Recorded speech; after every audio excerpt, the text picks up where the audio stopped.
It's showtime, folks. Chasing Big Joe, 1025 The Game on this Tuesday. Hope you're having a great start to your day. He's Big Joe Dubin. I'm Chase McCabe, Dr. Crane, Nick Frazier on the ones and twos.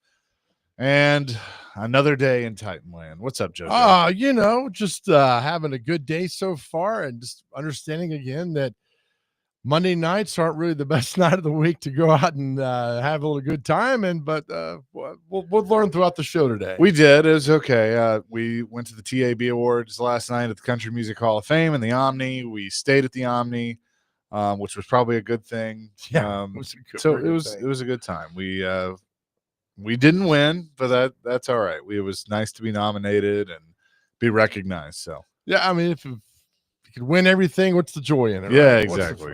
As I told you, man, it's the journey. It's the journey, not the destination. Yeah. So we've had fun on the journey. Speaking of the journey of this show will be good. We'll check in with Connor Newt coming up at the bottom of the hour. He's been out at Titans practice today.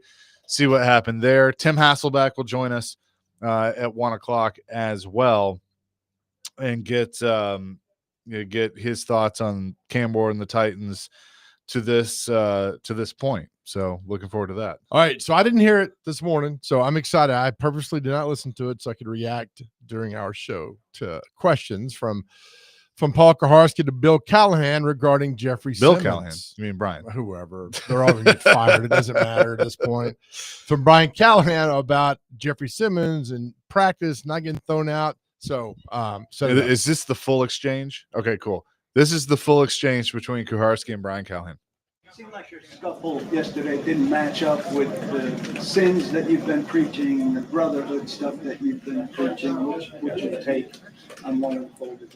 Yeah, I think it was a training camp push and shove and a little bit of loud barking, and that was pretty much it. For me, it's late August, and we're ready to go play some real football, I think, and I think that's pretty standard back and forth in this point of training camp. So I didn't think too much of it. Guys got a little hot. Tempers flared, and we moved on. So I don't. There's a red jersey on the quarterback, not to know that he's not to be touched, not just in a play, but in a situation like that. Of course, you don't want the quarterback being touched. The flip side of it is the quarterback enters willingly into the fray like that, then that's on him as well. So he's got to not do that and enter himself into that spot. But yeah, we don't want a red jersey getting touched. So that's what it is. When Jeff takes hands to his face in that moment, there are no consequences in that moment. Yeah. Is that special privileges for Jeff? Or No. Does that tell the defense anybody can take hands to Cam's face? No, that's not at all. I mean, anything that we do when it comes to those types of things and conversations I've had with those guys are internal. I don't need to share any of them. But, yeah, I think there's not really much more to add than that. What would it take for you to discipline Jeff on the field and throw him off? You didn't last summer in a much more serious incident. Yeah. That seemed worthy of something in the moment to some of us. It seems Sure. like he has free reign. That's not accurate at all.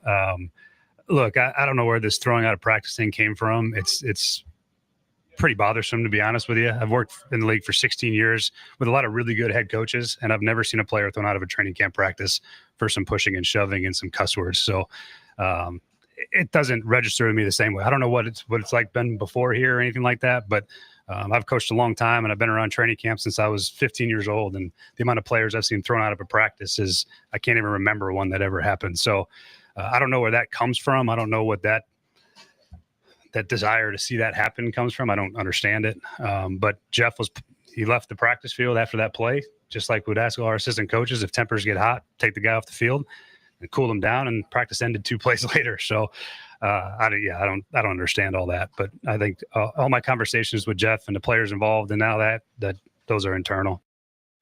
That was Brian Callahan before practice today. A nice exchange between he and Paul Kuharski on what happened. Dr. Crane is also editing the audio that Adam just sent us of Jeffrey Simmons. He spoke after practice today, so we'll have that in just a second. He literally just spoke. So remember, I'm going to let you go first. Remember last year when that fight happened, first day of Callahan camp, full pads, the referee said, had that been a game, I would have thrown him out. Yep. And that's all we needed to hear. Yep. Had this been a game, you have to do a lot to get thrown out of a game. And the ref said that, and I was like, all right, Callahan did nothing to him. There you go. So when he said, I don't know where this whole narrative of throwing guys out of practice came from, I was listening to that live and I screamed at the radio Right. and I said, because the last guy did it. Jeff Fisher did it. Yep. I'm pretty sure Munchak did it. Malarkey, like every coach I've ever seen, and I don't know if punches were necessarily thrown yesterday. So I'm not saying yesterday was necessarily, worthy of throwing somebody out, but he threw a punch last year and you didn't throw him out. Vrabel would have thrown him out. Yeah, but he's also been asked about that. He got asked about that on day one. Right. Somebody did. Hell, it might have been my dumb question. It's like, what are you going to do? Make sure no fighting and all that. It never happens. And so it's been asked before. We talk about it all the time. He knows this. And again, I want to hear Jeff's response. I thought Callahan's response to yesterday was pretty weak. But again, my thing is, I didn't really have as much of a problem with yesterday as long as you know where the line is.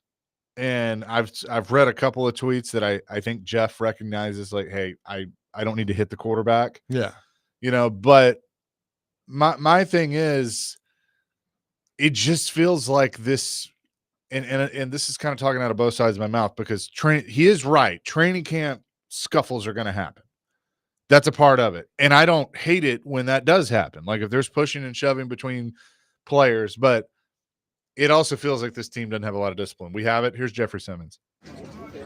Jeff, you feel like yesterday crossed the line because I'm going to go ahead and address it. I'm going to address it. At the end of the day, quarterback, hands off the quarterback. Anybody on this team know, everybody in their locker room know, I love the hell out of my guys. Been at practice. Keep on the outside. You guys, y'all blowing it up. Shouldn't get blowed up.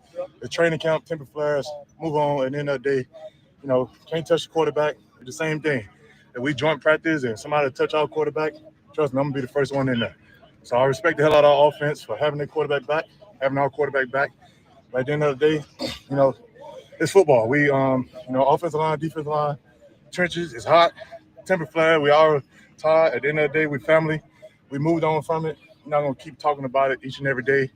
It happened yesterday. We came back to work as a team.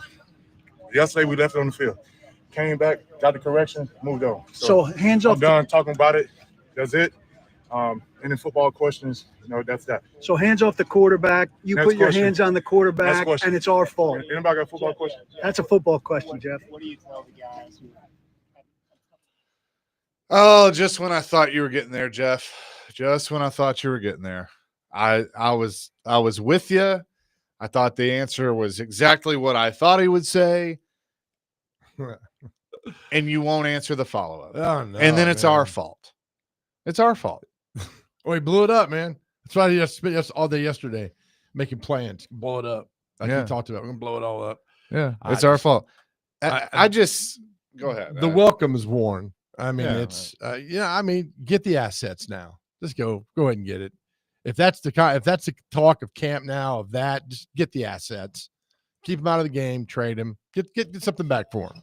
I want to know everybody else's thoughts too. 615-737-1025. Here's my thing, Jeff. You are very. I don't ever want to hear you say, I don't listen to the noise, because I know that's a bunch of bull crap. We know that, Like right? you have Yeah. you have proven that. Like Yeah. your tweet and like again, I was kind of on your side. Like I didn't really have an issue with it. Just all you had to do was say everything you said, except for y'all had to blow it all up. Now I'm not going to I'm done talking about it. You got a football question?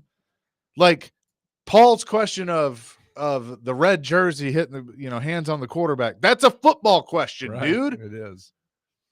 I'm just but again, you know what it is? All of this is just another example of an organization that doesn't have their stuff together. It's been for a while, right? That's exactly what this is. And I hate it. I hate it. I'm trying not to cuss, by the way. I hate it Good. because I'm a fan. I am a fan of the Tennessee Titans.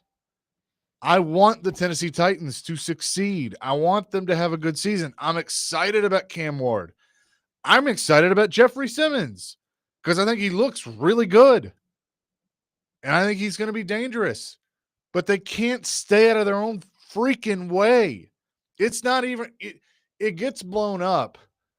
Jeff, Brian, everybody that's listening over there, because I know you are, that it gets blown up because y'all continue to not do anything about it.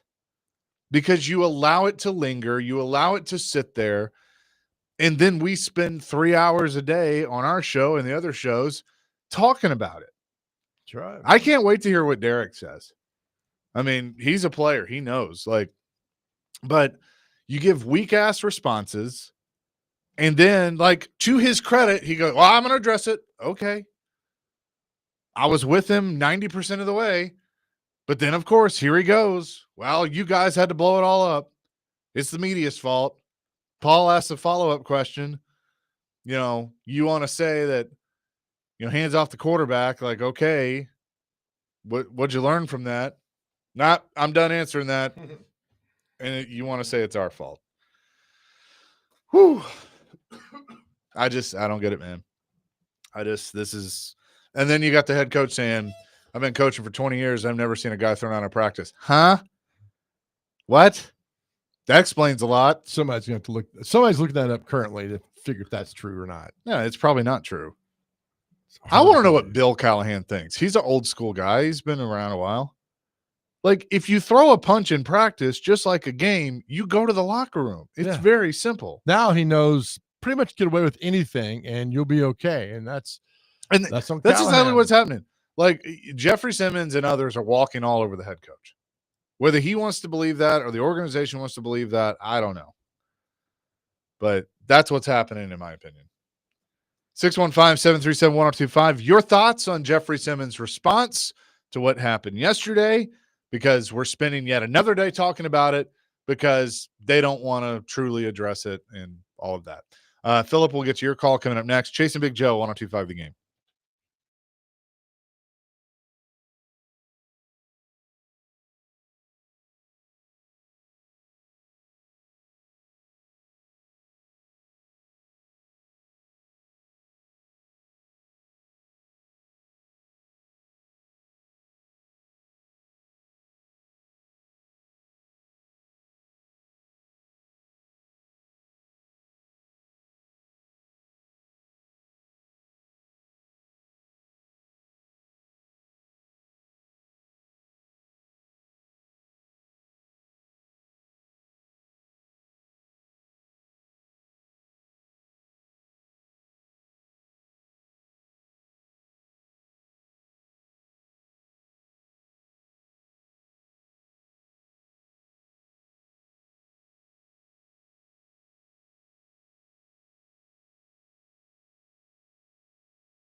Look, I don't know where this throwing out of practice thing came from. It's pretty bothersome, to be honest with you. I've worked in the league for 16 years with a lot of really good head coaches, and I've never seen a player thrown out of a training camp practice for some pushing and shoving and some cuss words. So it doesn't register with me the same way. I don't know what it's like been before here or anything like that, but I've coached a long time, and I've been around training camp since I was 15 years old, and the amount of players I've seen thrown out of a practice is I can't even remember one that ever happened. So that was Brian Callahan earlier today. 7829. I'll just start with this one. Y'all literally blew it up. Y'all are just silly, honestly. The two middle shows on this damn station are becoming unlistenable. And y'all never get the quotes right. Y'all just make up your own narratives and think y'all are right, especially Joe. He's so out of touch, it's insane. We just played the freaking clip. How do we get the quote wrong? We just played the damn clip of what Jeffrey Simmons said. Like, I mean, how is that getting it wrong? Talking about making narratives, 7829. That's what you're doing. Maybe he means in life, which is good. Yeah. Appreciate you listening. Here's what's funny. A majority of people on the text line, Wes in Clarksville, I'm ready for Jeff to be gone. Nevada Josh, wish we could trade him for Hendrickson. Matt in Nashville, this guy's a loser. He's never been held accountable for anything. Why isn't anyone bringing up the pre-draft concerns we had for Simmons? Well, that's a little different. Don't remember the specifics, but I believe it involved an assault of some. Yeah, it was when he was in high school. I don't think any of that is a concern anymore. Logan said, the clip y'all just played of him today pissed me off. Get him out of here. Send the coach with him. There you go. I mean, I mentioned that last week about to the Buccaneer guy we had on. It's about trading Jeffrey Simmons. He's like, oh, we'd love to have him. He's a unit and all that. That if he's that highly thought of by other teams, get that King's ransom back, go for it. And the whole so what does it take to get kicked out of practice then? If a referee will kick you out of a scrimmage game, a ref, an NFL ref said that, then I don't know. What's all right? So one incident of a Titan getting kicked out of practice, Albert Hainsworth. Well, I think it was his rookie year in 02. He got a fight, came back with like a flagpole or something. Is that, if I remember correctly? And then Fisher tossed him out of practice. Mm-hmm. Fisher's told us that story. And Jim Washburn was there, and they got him out of there and all that. So what? I mean, I just don't know what would constitute getting kicked out of a practice now. It sounds like nothing. Sounds like you can do whatever you want. Right. Jeff says what Chase said, and why would a season-winning, knowledgeable, upper-level executive, GM, or coach want to come to this organization that pays average or below average compensation while being on a short leash to ownership, proven over the years to continually make bad decisions and poorly run this organization? I don't know about compensation. I have no idea. But, yeah, I mean, I think if there's anybody out there that's like, yes, it's one of 32, but they're looking at that. Like if Callahan gets fired this year, which I think he's probably going to, and you're either a veteran coach or an up-and-coming coach, yes, it's one of 32, but you're going to look at this job and go, you take it an instant. This is a value, like you said. Sure. You take it now. But you got to know what you're getting into. They don't care. They're head coach. So, I don't talk about the front office. Why would you come over here? If you're an assistant something, don't you aspire to be like the something? Yeah. If you're assistant general manager, don't you be the general manager? So I fault no one for taking a job where you're promoted. Laterally, I don't know. But you're promoted.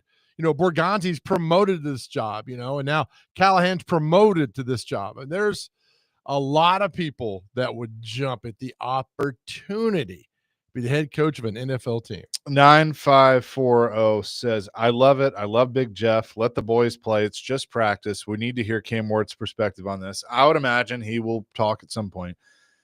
You're right. It is just, and here's the thing. Yesterday when it happened, we were kind of like, okay, yeah, it's hot. It's practice, training camp. All right, that stuff happens. The problem is that Jeff wants to blame the media that it got blown up when all they're doing is their jobs and asking, hey, what happened?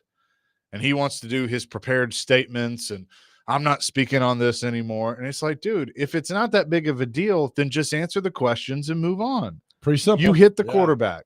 Yes, he put his hands on you first, but you put your hands on the quarterback. They wear a red jersey for a reason. Callahan was now. Well, I mean, he alluded to why Cam Ward, right, kind of shouldn't been over there himself, right? He didn't get into it, but look, everybody was at fault. It was a practice fight or scuffle, not even a full fight. At the end of the day, that part's not the big deal. The big deal is that the organization continuously, whether it's a coach or whoever, is basically like, whatever.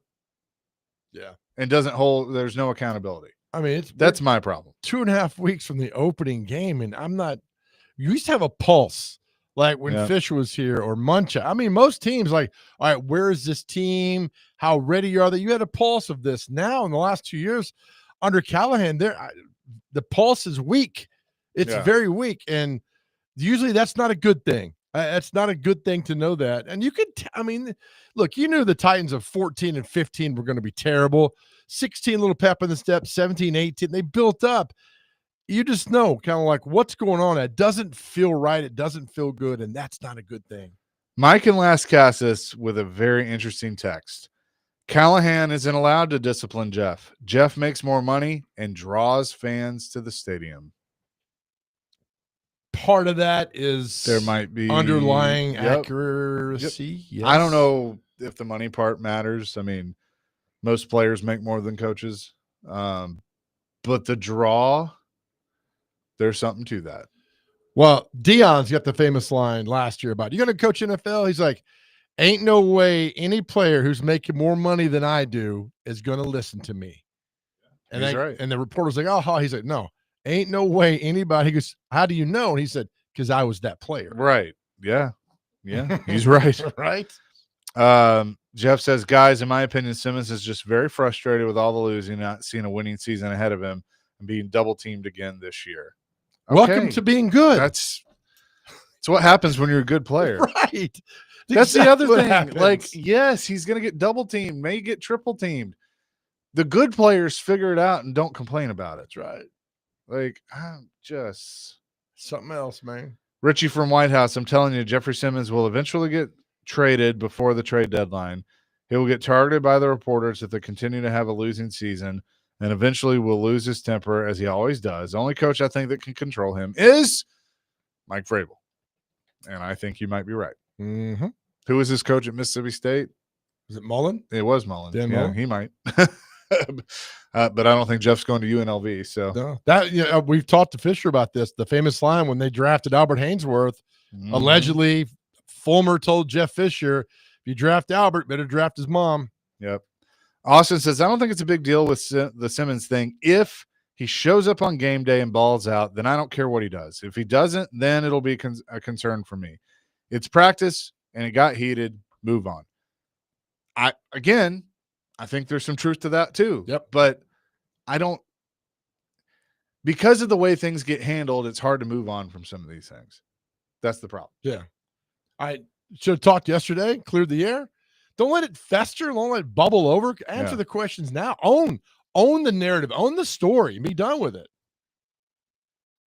This is PK this morning asking Brian Callahan about special treatment.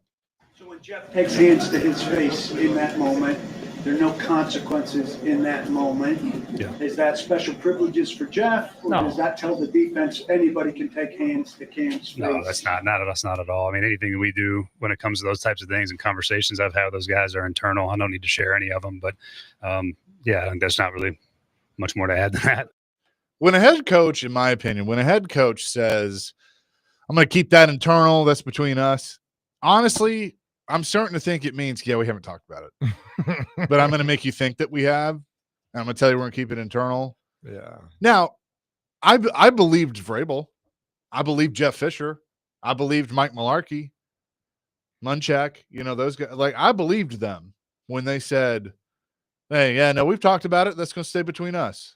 Because you could just read the body language. It's weird. Those coaches you just named all played in the NFL. Yeah. Fisher, Mularkey, Vrabel. Yep. They all did. I mean, there's Munchak. things you do and don't do, man. Yep. I'm with you. I'll say this to wrap this up, and then we'll get to Connor. If Joe Gaziano put hands on Cam Ward, Joe Gaziano is not on the Tennessee Titans today. No. If James Lynch put hands on Cam Ward, James Lynch is not on the Tennessee Titans today. That's right. So I'm not saying he gets special treatment, but I'm saying he kind of does get special treatment. He being Jeffrey Simmons. Just my thought. Connor Newt was at practice today. He'll tell us a little bit more about that. Coming up next is Chasing Big Joe, presented by the Omni Nashville Hotel, 102.5 The Game.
You can't see him, but you can hear him as a part of the weekend huddle, 9 to noon, soon to be 9 to 11 on Saturdays. Connor Newt joins us now here on Chasing Big Joe. He's been at Titans practice today. He sounds like he's in a wind tunnel. Goodness. Connor, what was your takeaway of what Brian Callahan said before practice and Jeffrey Simmons said after practice about yesterday's scuffle? Oh, that is a loaded baked potato right there. I'll start with Brian Callahan. I'm not an NFL head coach. The only head coaching experience I have is on a PlayStation. So I don't know how that works, but I'm also new to the media business relatively, so you guys probably know more about this than I do, but I have a very, very hard time believing that in his 16 plus years of head coaching, not even head coaching, just coaching in general, that he has not seen a player thrown out of a training camp practice. Yeah. I mean, I not to compare apples to oranges, but I've seen high school players thrown out for less than what Jeffrey Simmons did yesterday. And look, Robbie and I came on this morning. I was in the camp of, look, I don't think it's a big deal. I think this story is a little bit overblown.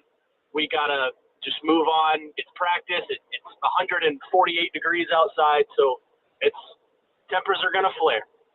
Then we get to practice today. And I was in that little scrum, that little huddle of people around Jeffrey Simmons just listening in. And he said what he said. His semi-pre-prepared statement, which I thought was great. I thought he did a good job. And then he started blaming the media. Yep. Then he said, you guys are the one blowing this out of proportion. And I was like, dude, I was one of the people defending you this morning. I thought that it was a practice mentality, and I thought that you guys were doing what you thought was right. Then he started blaming us. And I thought, as a leader of this team, you cannot be the one blaming media, and then you cannot be the one not answering questions after you blame said media. I thought Paul Kaharski's question afterwards, his follow-up, was excellent. Because if you listen, Jeffrey goes, that's not a football question. And Paul asks, well, he used football terminology. He asked about the red jersey and putting hands on the quarterback. That is a football question. So I walked away as I'm driving home. I'm thinking, again, not to compare apples to oranges, but if this were the Predators and Roman Josi were to lay a hit on Philip Forsberg, two key players, probably the two key players on that team, would Roman Josi have handled it the way that Jeffrey Simmons has handled it? No. First off, I don't think we'd ever get into that situation with Roman Josi. I think he is a pro's pro. But I don't think Roman Josi would have an accountability issue. I think if he were to make that mistake, then I think he would be accountable and answer questions from the media and take all these questions and answer every single one of them, because that's the kind of guy he is. I think Jeffrey Simmons is the opposite. And to be honest with you, I think he's a product of the system. I purposely planned out my theme music when Frazier asked me, because I'm going to use a reference here. I walked away thinking of that John Cena promo in Brussels, the first heel promo, Chase. You remember? Mm-hmm. Yep. And the quote that stuck out to me is, you people are all a part of a toxic relationship. And I don't want to generalize everyone in the Titans organization. I think there are a lot of great people there. I've met a lot of great people there that have been very, very kind to me. But I think he has adopted the mentality that the Titans seem to be putting out there, and that's nothing is ever our fault. And I think that starts at the top with ownership. I think that's pretty spot on. That's what we were talking about earlier, because I don't know. It shows what's wrong with it, and that's the problem. Connor Newt on with us, Big Joe. Connor, let's talk about Cam Ward, right? Don't we spend all show talking about Cam Ward? We're not talking about him. I mean, I get your emails every day when I send the show recap, and it says, did you guys talk about Cam Ward? So now you and I can finally talk about Cam Ward. Yeah, is it great? No, that's a joke. I mean, obviously, that's what the whole focus has been, and now we spend the whole time talking about Jeffrey Simmons because we don't have a pulse on this football team. You go out there and watch practice, I'm even more confused after the game versus the Falcons. So, how Cam Ward doing? What's going on? What's the team? I don't know. I don't have a pulse. It's crazy, man. Well, I'll leave you more confused with this answer because, as is usual for Cam Ward on these practice days, he had an up and down day. I thought he looked great in short range, mid range passes and threading the needle. He had an interception to some jabroni you'll never hear from again, but I thought he was great in threading the needle. My concern was the deep balls. They were all overthrown, underthrown. He completed, by my count, one, and that was to Chimere DK on a deep route. So look, he's a rookie. He's going to make mistakes. He's going to be inconsistent in practice. All he's got to do is keep that mentality that he praises up, and I think we'll go from there. Look, he's not perfect. He's not an elite prospect. He's not, he's not the second coming of, Joe Burrow or someone like that. But he's going to make mistakes. Today was not an impressive day from him for me. He's got to get more consistent, and he's a rookie, and that comes with time and being a veteran, but consistency is key for him. Was anything mentioned about how much playing time will be given out Friday night versus the Vikings? Well, Brian Callahan in his press conference, right as I got there, actually, he said they're going to have to look at that, how many reps starters are going to get, but I think he plans on playing starters in some capacity. So if my thinking is correct, I would think maybe a rep or two for starters, Cam Ward specifically. Here's why I think they play more Friday night. It's a nationally televised game. And it's at home. Yeah. And it's at home. That's a good point. So play him. People want to see Cam Ward. We want to see him. He needs experience. Play him a lot Friday night. But, of course, they won't. I mean, I've told you my plan before all the starter stuff came out a couple weeks ago. I said, first game you need to play Cam a quarter, which they technically did. Granted, it was only 2 possessions, but he played that was spanned out throughout 2 quarters. Then I think they needed to play him a full half in the second game. And then this game, I think you just get as much out of him as you think you need. I'm kind of with you in that it's a nationally televised game on CBS, correct? Correct. Yeah, nationally televised game. You're the number 1 overall pick.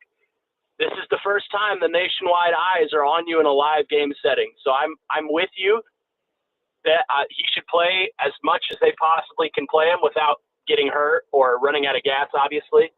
But I just don't think our opinion and the opinion of Brian Callahan and the head or the coaching mafia agrees with me.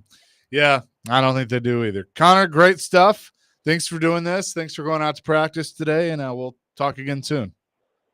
We'll probably talk again tomorrow when I see you. But thanks for having me. I'm sure I wasn't your first choice, but I appreciate the notification.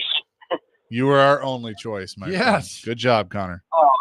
Well, thank you very much. It's a pleasure. Connor Newt joining us here on the program. He, of course, part of the Weekend Huddle with our man, Dr. Crane, Nick Frazier, and Parker Kelly, Saturday mornings at 9 on 102.5 The Game, and going out there and covering practice. There's something interesting that Brian Callahan was asked about today, too, that I want to get to coming up next, and we'll continue to discuss how much the starters will play Friday night on CBS when the Titans take on the Vikings. It's Chasing Big Joe here on this Tuesday, 102.5 The Game.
Chasing McJoe, 102.5 The Game here on this Tuesday.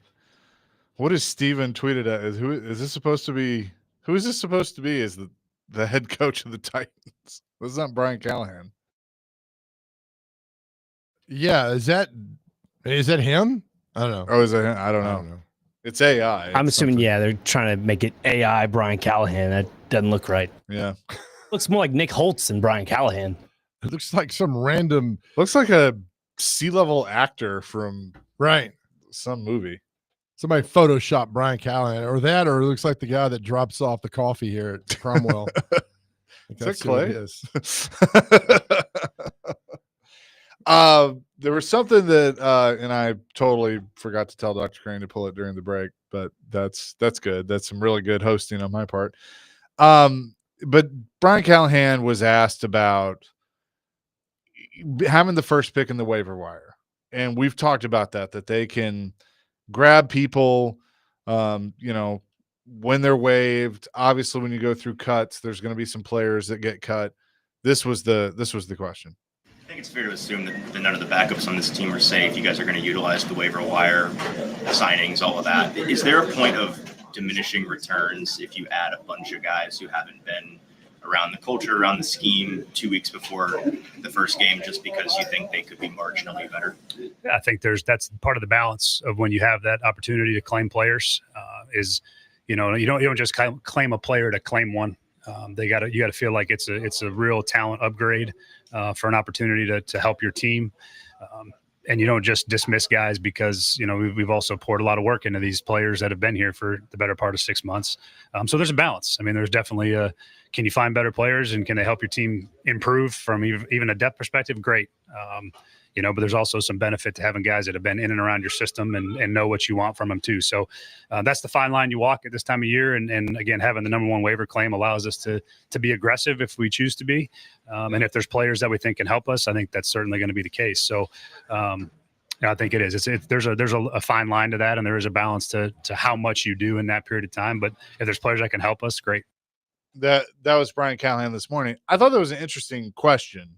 I'm not sure who it was that asked the question, but so I apologize for that. But, yes, I think it's a good thing to have that first waiver claim. They're going to add different players, but at the same time, if you add too many, do you erase some of the things that you've built over the course of the whole off season by bringing in guys that don't know your system, don't know your team, and don't know how you operate? I like the question. I like the answer. I mean, you adapt, you overcome. I mean, you show up and like, all right, go block this guy, do that. Don't be stupid, follow the rules. It's fine. But what about these guys they're cutting left and right during training camp right now? I'm bringing these guys in. Right. So you Good point. pray these guys are professionals when they bring them in there. But I mean, if some guy hits there, like if a top wide receiver gets on the waiver wire, do you take him? You don't need him. I don't think it would be the asset. I think there are other things you need to get as far as your football team, mainly on the defensive side of the ball. So it's just tough. And I feel bad for Callahan on that because it's tough to answer a question of an extreme hypothetical about if that person's going to be there on the waiver wire when more times than not, they're not. 615-737-1025 is our phone and text line, driven by WilsonCountyHonda.com. But I mean, my thing is like if a line, like, we know linebackers, like they need edge rushers, they need middle linebackers, they need all those things. Gosh. If there's a guy available that's going to be better than the ones you have, then you take him. It's pretty simple. Depends on what position though. Sure. But you don't you don't need a receiver. You don't need a tight end. end. But I mean, like if I'm saying linebacker Absolutely. specifically, I mean, you're gonna upgrade that position, and then, with L'Jarius Sneed being on a milk carton and missing, he was asked about him today, and basically same stuff of like, we'll see, which means you have no idea. Like, is he even there? Does he even exist at this point? Or is he just a figment of our imagination? I was wondering the same thing when I was talking with Jake this morning. I didn't say it, but I was like, is he even there, like trying to get better? I am curious of something because you're younger than – by the way, happy birthday. Thank you very much. Dr. I appreciate that. Oh, my gosh. Happy birthday, Bubba. Yeah. Thank you. It's his birthday. Do you understand the phrase he's on a milk carton? Do you know what that means? Yeah, I mean, okay. I know what a milk carton is, yeah. No. I know what you mean, like missing. They had missing signs. Right. Yeah. Yeah, that's I know what a milk carton is. No, yeah. Back in the day, they used to put missing children and people on milk cartons. Yeah, I know what that is. Correct. Okay. I was wanted to on make there sure. once. Well, just let you know, Hang on, what? I was on there once. It's like a nice little thing. We did You were like missing? No. Just like in school, we did like a milk carton activity in like 3rd grade. We put our Oh. face on one. You should have led with that because like we were like, wait, what? You were missing? Sorry, I forgot. That's okay, buddy. What were we gonna say, Joe? Please I forget continue. now because I was worried about your safety. So We're now good. it's I'm better. here. Okay. But thank you for the birthday wishes. Much appreciated. You bet, pal. I don't think the Titans are worried about safety. What was the question? I don't remember. It was a good because I had a good answer. It was a good. L'Jarius Sneed being missing. Oh, they're going to put him on a milk carton soon. That was where we're going with this. Yeah. All right. By the way, I'm just going to warn the audience that, in case you were, needed to know, it's 1,000,000 degrees outside. And the AC here at Cromwell, Nashville is working hard. It's saying I'm tired right now, and so it's a little warm in here. We're up to 81 degrees. Yeah, we're up to Nice. 81 Plus, degrees. your two hosts had a late night in Nashville. Yeah, that's the other problem. He's sweating tequila. I'm sweating whiskey. So it's not a good combination. Yes. So we'll see what happens over the course of the next 2 hours. Oh my God, we're good though. We'll be. We got good guests ahead. Yeah, I mean we got Tim Hasselbeck, so that's good. Jay and Laverne says, "Happy birthday, Dr. Crane. Mine is today also."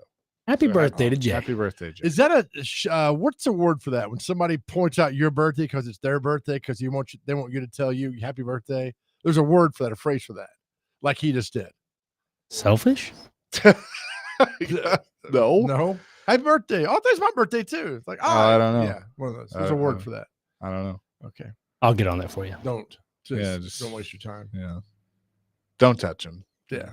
Don't do it. Coming up next, Tim Hasselbeck, ESPN NFL analyst and the head coach of the Innsworth Tigers, will join us. We'll ask him about his squad being ready for Friday night as they kick things off, and also Cam Ward and much, much more. It's Chasing Big Joe here on a Tuesday, 102.5 The Game.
live on the Game Nashville Sports Network. This update is brought to you by Ponce Law. Injured in an accident? Call Ponce Law at 615-244-4321. Ponce Law, justice for all. This is Nick Frazier. The Tennessee Titans were back on the practice field today one last time in full pads before they take on the Minnesota Vikings. Head coach Brian Callahan spoke on the fight between Jeffrey Simmons and Cam Ward. I think that's pretty standard back and forth in this point of training camp. So I didn't think too much of it. Guys got a little hot, tempers flared, and we moved on. The two-tone blue released linebacker Kalike Hudson earlier this morning. In the AFC South, the Indianapolis Colts have made their decision in Daniel Jones to lead the Colts offense out on the field week 1 versus the Miami Dolphins. Head coach Shane Steichen said Jones is the starting quarterback for the season and does not want to put a short leash on the situation. Eagles wide receiver A.J. Brown continues to get back to full health as he's rehabbing a hamstring injury. Tune in tonight as the Nashville Sounds are back on the diamond at home taking on the Louisville Bats. You can listen to pregame coverage starting at 6:20 with first pitch to follow at 6:35 on 94.9 The Fan app on the Game Nashville Sports Network. For more, log on to thegamenashville.com. Your sports live here on the Game Nashville Sports Network.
Hour number 2, Chasing Big Joe, 102.5 The Game on this Tuesday, and every Tuesday at this time, we say hello to the head coach of the Ensworth Tigers and ESPN NFL analyst, Tim Hasselbeck. Timmy, what's up?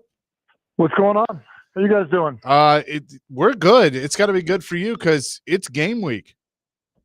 Hey, it's game week, and the good news is it's only at like a real field temperature of like 109 degrees right now. So, and that means you can't be outside practicing. And so now you got to get like real creative with how you do it. So get to work on that today. Yeah. I will say, and I know that, you grew up in an era of 2-a-days and water was for sissies and those things. And Joe did too. I'm glad that, you guys aren't out in this. I mean, I think you gotta be safe and take care of these kids. 100%. So, it's, listen, I think we've gotten smarter in general in terms of how we protect, everyone, in terms of head injuries, how we, realize that, being out in the heat and what that can do with dehydration and all those things. So, look, it's one of the things that's a challenge. It's one of the things I've kind of found exciting to say, like, all right, well, how do you navigate around that? How do you, make sure that, you still are prepared and find different ways to do it. And I think it's the case at every level, right? You played a short week in the NFL because you have a Thursday night game. Like, how do you handle that? And so, yeah, it's fun. It's part of the challenge. How do you feel about your first game against Whitehaven coming up Friday night?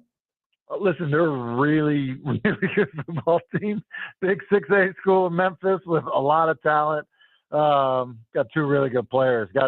They have a tailback that I'm pretty sure has the fastest 110-meter time ever in the state of Tennessee. So I think we'll have our hands full there, and they've got a defensive end linebacker, Corey House, who is headed to Michigan State, who definitely presents some challenges. A little bit like if Javon Curse was still playing high school football.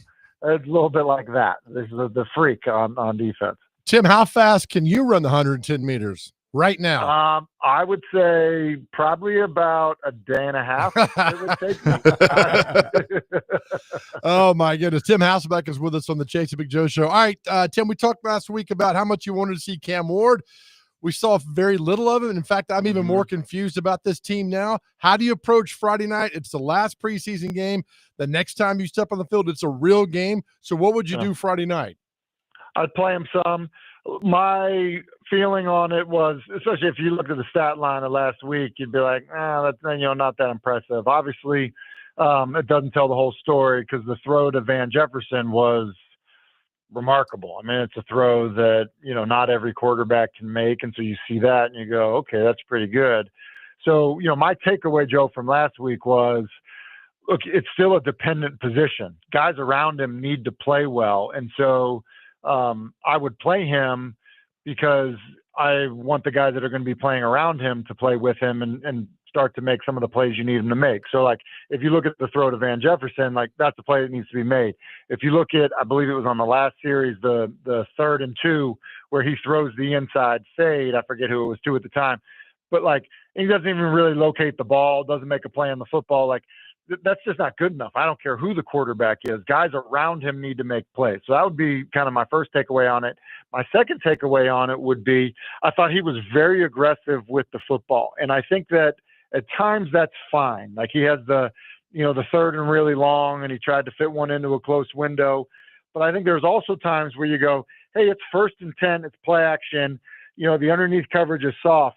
Throw the flat, like, gain 3 yards. Right. Like, that's okay, because now it's 2nd and 7 instead of 2nd and 10, which ultimately that 3rd down I was just talking about maybe doesn't even exist because you've maybe already gotten another 1st down. So, I would play him because I think there are times to be super aggressive. There are times to not be.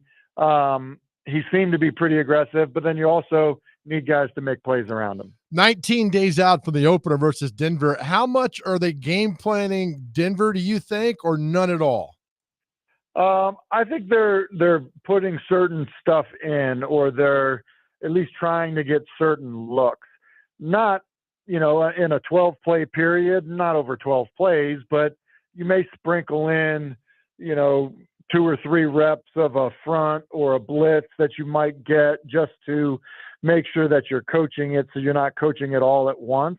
And oftentimes it's not even hey, we're gonna give you this look because we're expecting it, week 1 against Denver. It's just, hey, we're gonna put it on film so that we can go back and correct it, so it's not brand new week 1. So, it's not a lot, but it's some. And look, it's in some ways it's the same at every level. You do start to have your eye on your first opponent, and, you start to sprinkle in some things that you think you're going to get from them. We're talking to Tim Hasselbeck, ESPN NFL analyst here on the Chasing Big Joe show. I'm sure you've seen by now that there was I wouldn't even call it a fight, a scuffle yesterday, but it involved Cam Ward and Jeffrey Simmons. Cam kind of shoved Jeff. Jeff shoved back. There were some tempers. It was training camp. You've been through that, but you put your hands on the quarterback. And that's where I think that Brian Callahan needs to send a message. And Jeff talked about it a little bit today. What was kind of your takeaway of what transpired and all of that? Here's what I think. I think if a quarterback does not stand up for himself in a practice environment where he gets hit, then it won't stop. It's a little bit like a kid getting picked on at school. Like, if you don't say, like, nah, I'm not okay with this, like, then it may not stop. And so I think it's actually always important for the quarterback to be like, nah, I get it. I have this red jersey on, but no, like, we're not going to do that. And so I think it's good to see a quarterback stand up for himself in that environment. I think it's disappointing when it's a veteran player, especially a good veteran player, who, is involved in it in a way where it's like, hey, better, because really, like, your season depends on it. So I think that that's a disappointing thing. And then what you said, Chase, is the most critical piece of it all. It's got to start from the coach. So it's got to start from the head coach, where it's like, look, this is a completely unacceptable, non-negotiable in terms of our standard for how we practice. And I think if you do that, then, it will be the last time it ever comes up, while he's a pro. My concern is the response from Brian Callahan was, and last year was referenced when Jeff actually threw a punch in practice, and an official told Callahan if this had been a game, I would throw him out. Didn't throw him out of practice. Today, he was said, in all my years of coaching, I've never been a part of having a player thrown out of a training camp practice, which I find that very hard to believe. And then Jeffrey Simmons wants to blame the media for making too much of it. It wasn't that big of a deal, but now the fact that, that's the response we're getting from the organization is a little concerning. Yeah, and I think that's why the messaging on a lot of this stuff is maybe even more critical than like what the actual feelings are. I mean, typically speaking, when guys get into a fight during a practice, they're the same guys that are joking around with each other in the locker room immediately after. And so, but the fans, the media, whatever, like they don't know that. And so if you don't have a uniform or good answer for how it's been handled and resolved, then you're going to continue to get questions about it, and you can like blame the media, or you could just, handle it better. So I think like in a scenario like that, involved, head coach, and you say, look, this is what we are all going to say about it.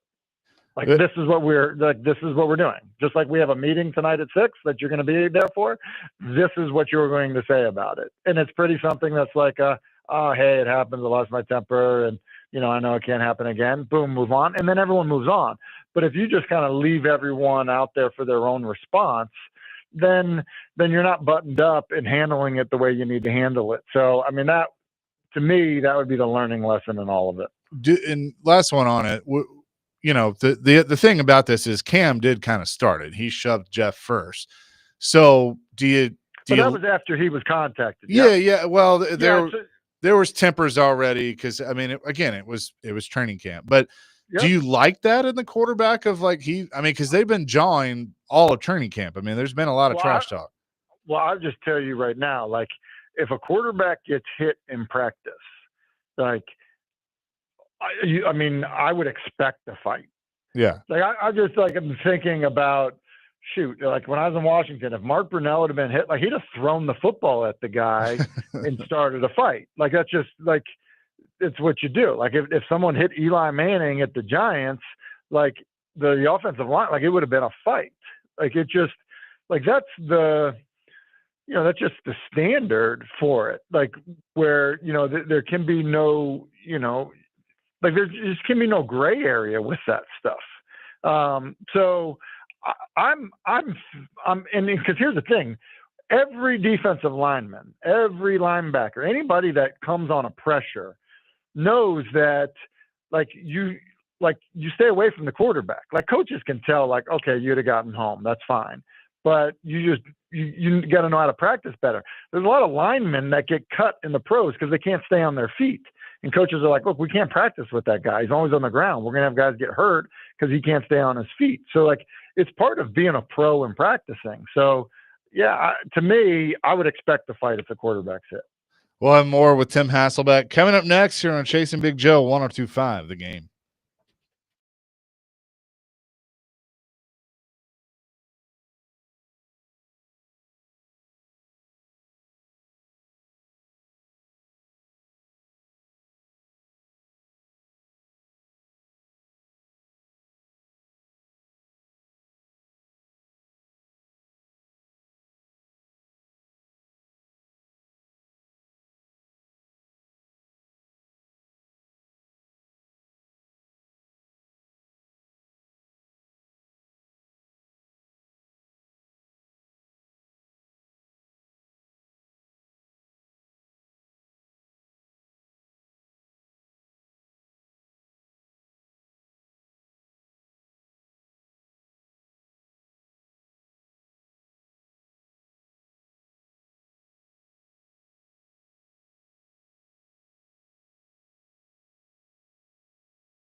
More with ESPN NFL analyst Tim Hasselbeck here on Chase and Big Joe. Daniel Jones named the starting quarterback of the Colts.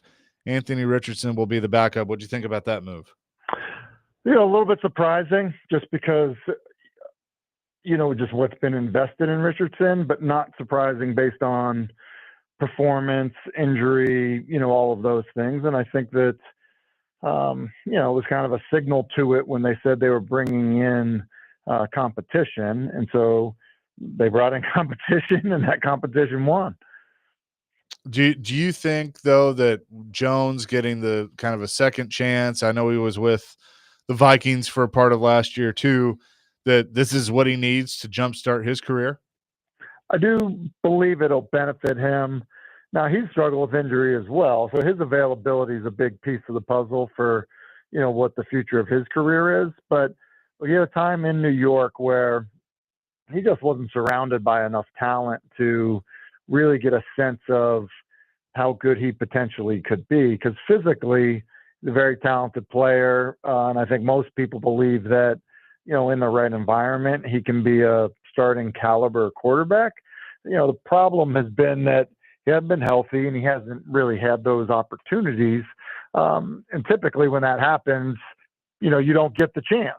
So I think he made a good impression in Minnesota. I think it helped his, the market for him in free agency, which is why he kind of ended up where he ended up. And, I think it's, in the AFC South with the team that they have, I think he's got a very good opportunity to prove that he can be a starter.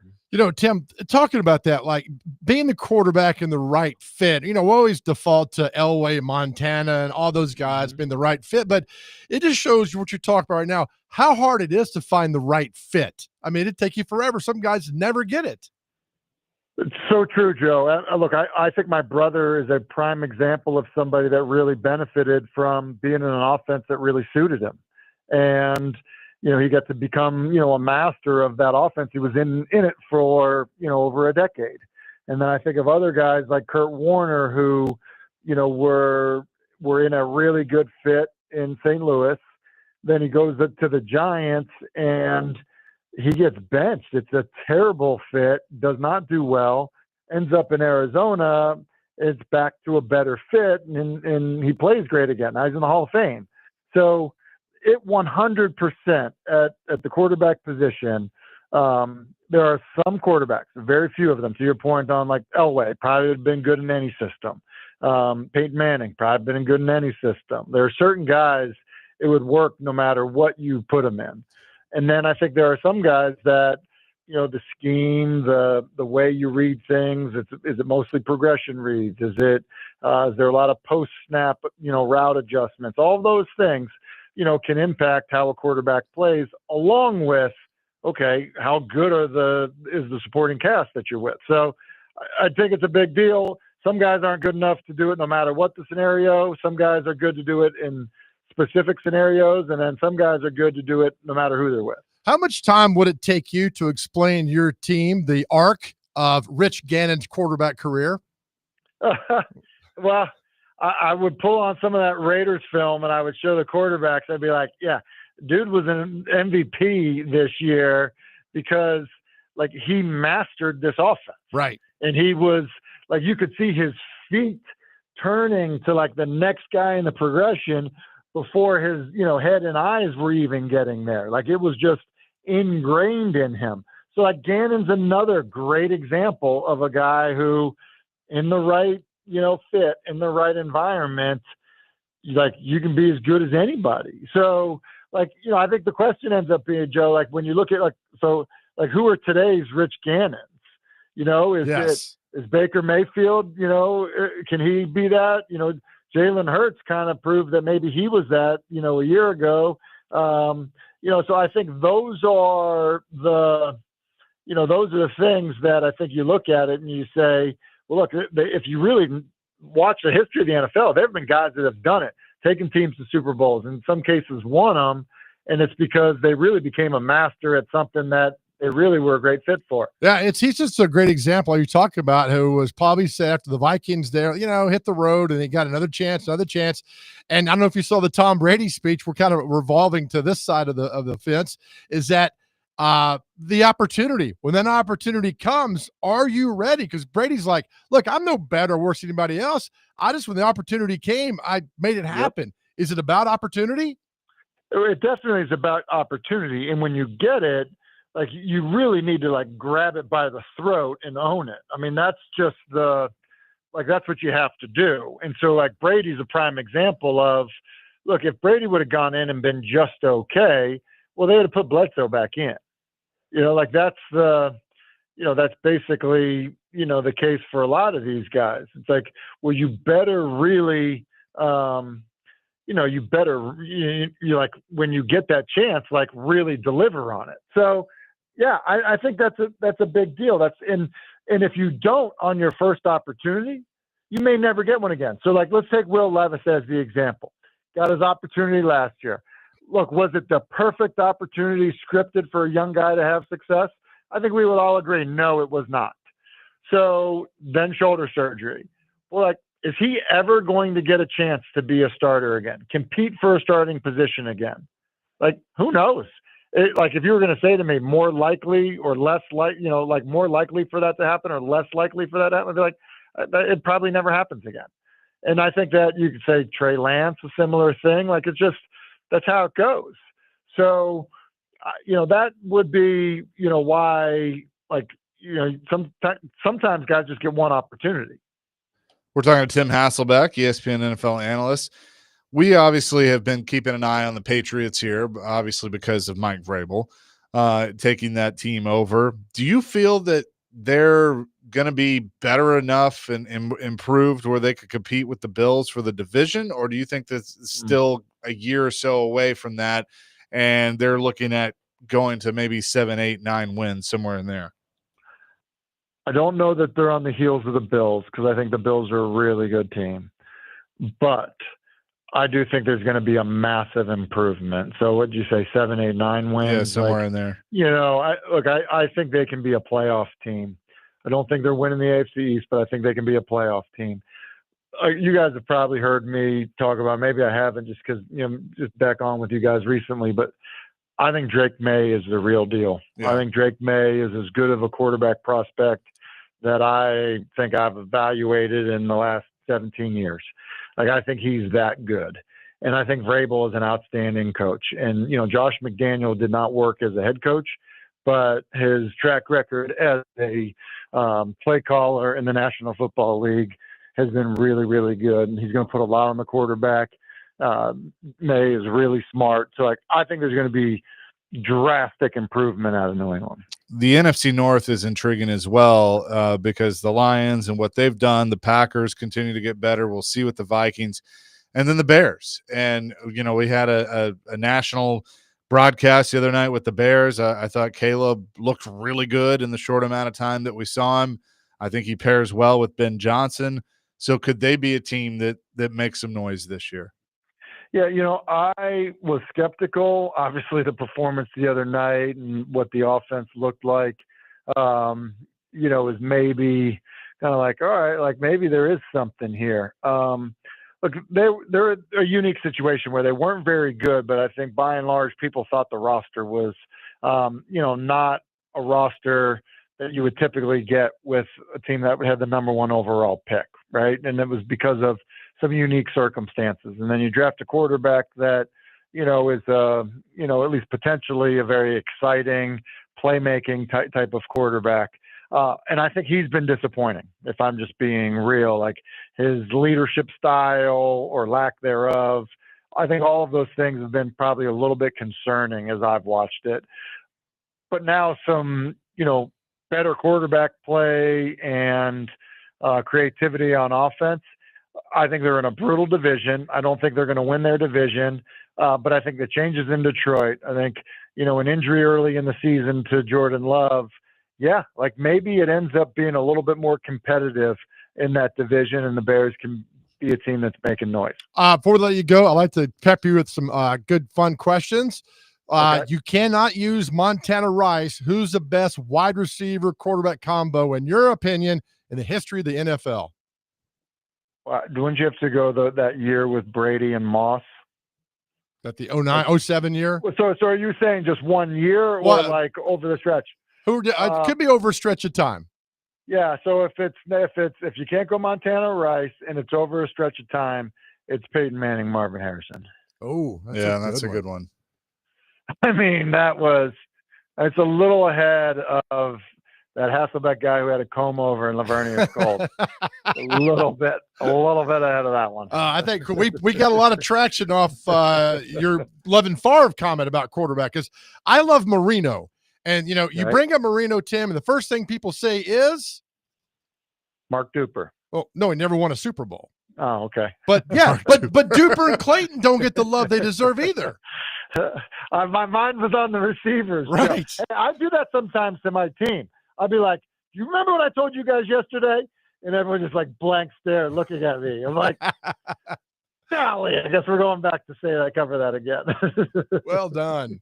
All right, yeah, sorry, we'll take that. So, yeah, I Moss to Brady in 07. Okay, I forgot about that. Okay, Was so electric. single year, that was amazing.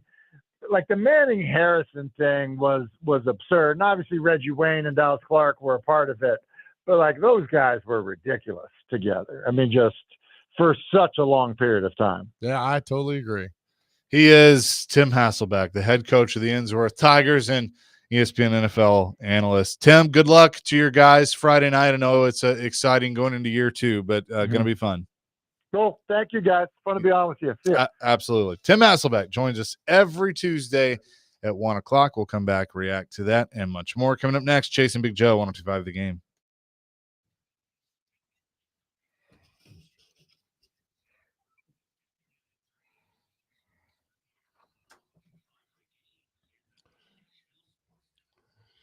Hey, Big Joe here. Let me tell you about 2 words that can get to you: anxiety and depression. I went through that a couple of years ago, and the best thing I did for that is I reached out and talked to somebody. Sometimes you go through a lot of dark clouds, but let you know, for the last 2 years, we've been on a mental health mission right here on the Chasing Big Joe show.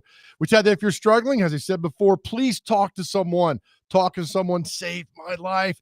And if you're in that dark place, I want you to know the help is just around the corner. That's why we are excited to help you. We have partnered with Unity Psychiatric Care, a wonderful place right here in Middle Tennessee for you to get well, and it works. Here's all you have to do. Just go to the GameNashville.com, GameNashville.com, and click on the Chase and Big Joe show. Scroll down. You'll see all you need to know, the link to Unity Psychiatric Care. It'll send you there, fill out a little information, and you're on to your journey. So many have reached out to us over the last 2 years. Now we are so excited. We have a partner that cares about you. And listen, you do not have to go through this alone. Or you can call 1-888-508-8002. That's 1-888-508-8002. We love you. And again, if you need help, it's there for you. TheGameNashville.com. Click on the Chase and Big Joe show, and you'll see all the information you need for Unity Psychiatric Care based right here in Middle Tennessee. Help is just around the corner, and believe me, you do not have to go through any of this alone.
The temperature's rising all right outside. That's a great trivia question. This song, who wrote it? Prince. No, you'd think you would have. No. I don't know. Paul Schaefer. Really? From the David Letterman Band. Paul? The world's most dangerous band. Yep. Good job. Temperature is rising. Oh, man. It's the equivalent of the Titanic when all the water was coming in. And I'm kidding. It's not even close, but it's pretty hot. It's a little hot. So stay safe. Hydrate if you're outside. All those things. Appreciate Tim Hasselbeck for joining us here on the program. Did you hear? I heard Jake talking about this, that Auburn is apparently claiming like 9 titles now. Yeah, they claimed the 04 title. Yeah, like went out like. Is that so? That's still a thing. Like Yeah. we can just randomly claim stuff. Yeah, look, we did the 51 Chat GBT title. There was 6 or 5 that were. Yeah. All right, can I claim that I used to date Taylor Swift and one of those songs is about me? Can I just claim that? What's the one you could say? You could claim that you're a general manager at Toys R Us. Do I? Because they don't exist anymore. So nobody can look up. That's true. And there's I worked at 2 Toys R Us. And they can't. There's no way to verify. I was like, was this a story I told you or No. something? Like these old baseball players, like Cy Young had 511 shutouts. No way in hell he had that. The guy came to him on a Monday and said, look, I've been drinking all week. I didn't take notes. Did you pitch last week? And Cy's probably like, yeah, I think I had 5 shutouts. You gotta hit 5. That's it. 511 shutouts. There's no way. It's like the longest home run. You know, it landed on top of a train and it just rode all the way down to another state. Right. So I said it was an 800-foot home run. I mean, who's fact checking baseball from 1894? Nobody. My favorite is if you watch the baseball documentary by Ken Burns, that under the original rules of baseball, a home run was an out because you hit it out of the stadium. And I think it's because they didn't have a ton of baseballs. Really? So it was like somebody had to go get it and you're out. But I'm thank God they do that recreational softball now. You can only hit like 3 or something. Really? Yeah. Because not dudes get up there and hit. I've been to softball games where they've hit probably 75 home runs between both teams. They stopped all that now because it's like, oh God, how far can he hit it? And then, oh my God, he hit that far. I played in a softball league. Some dude was juicing. I know for a fact he was juicing. They were sponsored by Jets Pizza, and he just maybe he was juiced on Jets. Maybe, but his biceps were the size of my together my at CromwellMedia.com. Hey, did he hit home runs? Yeah, everything over the trees, and that's like 400 feet. Did he ever pick you up and carry you around when you hit a home run? No. It'd been kind of funny. Call just me like young palms son. him like right on the chest and just carries him like he'd be like you and Dr. Evil, Mini-Me, and his little guy. That'd be you and this Dr. Evil. This big guy could do this together. You're more Mini-Me than Dr. Evil. But that's it. I mean, you could launch those. But anyway, they stopped doing that because that's why. I mean, there might be still some softball leagues that do that, but after a while watching, 30 sounds kind of like it's a soft ball league if you're some big dudes. And they take that seriously over there. I'm kidding. I messed up. We didn't do our question of the day, so that's on me. It's kind of hidden by a chair. Oh, don't worry about it. The Jeffrey Simmons thing is better. Okay. Yeah, that's cool. Do you want to go with it? I mean, so I'm listening to Stevie Nicks and Kenny Loggins had a duet in 1980 together. And they came back and the DJ's like, that's the best duo ever. You won't hear it. And I started thinking, what is the best duo ever? I mean, you could go the sports angle of that. You can go whatever else, entertainment, Martin and Lewis, but the best duo. I mean, immediately that's why I asked him that question. Well, I mean, Chase and Big Joe is by far. You retire that, Montana Rice, Robbie and Rexroad, Moss and Brady, retire those to the right. Those are the best combos that go on. But I mean, I was like, God, this guy's making a really statement like that's the best duo, Kenny Loggins and Stevie Nicks. Like, okay. Brooks and Dunn's pretty good. It's a pretty good duo. And who held your hand when the other great duo said they're coming back to tour? This was years ago. Huh? Remember? I took you to see the Judds. Oh, that's right. You were 5. Yes, I know. But we had a good show a long time Have ago. mercy. Yeah. This relationship goes back all the way to 5 years old. Yeah.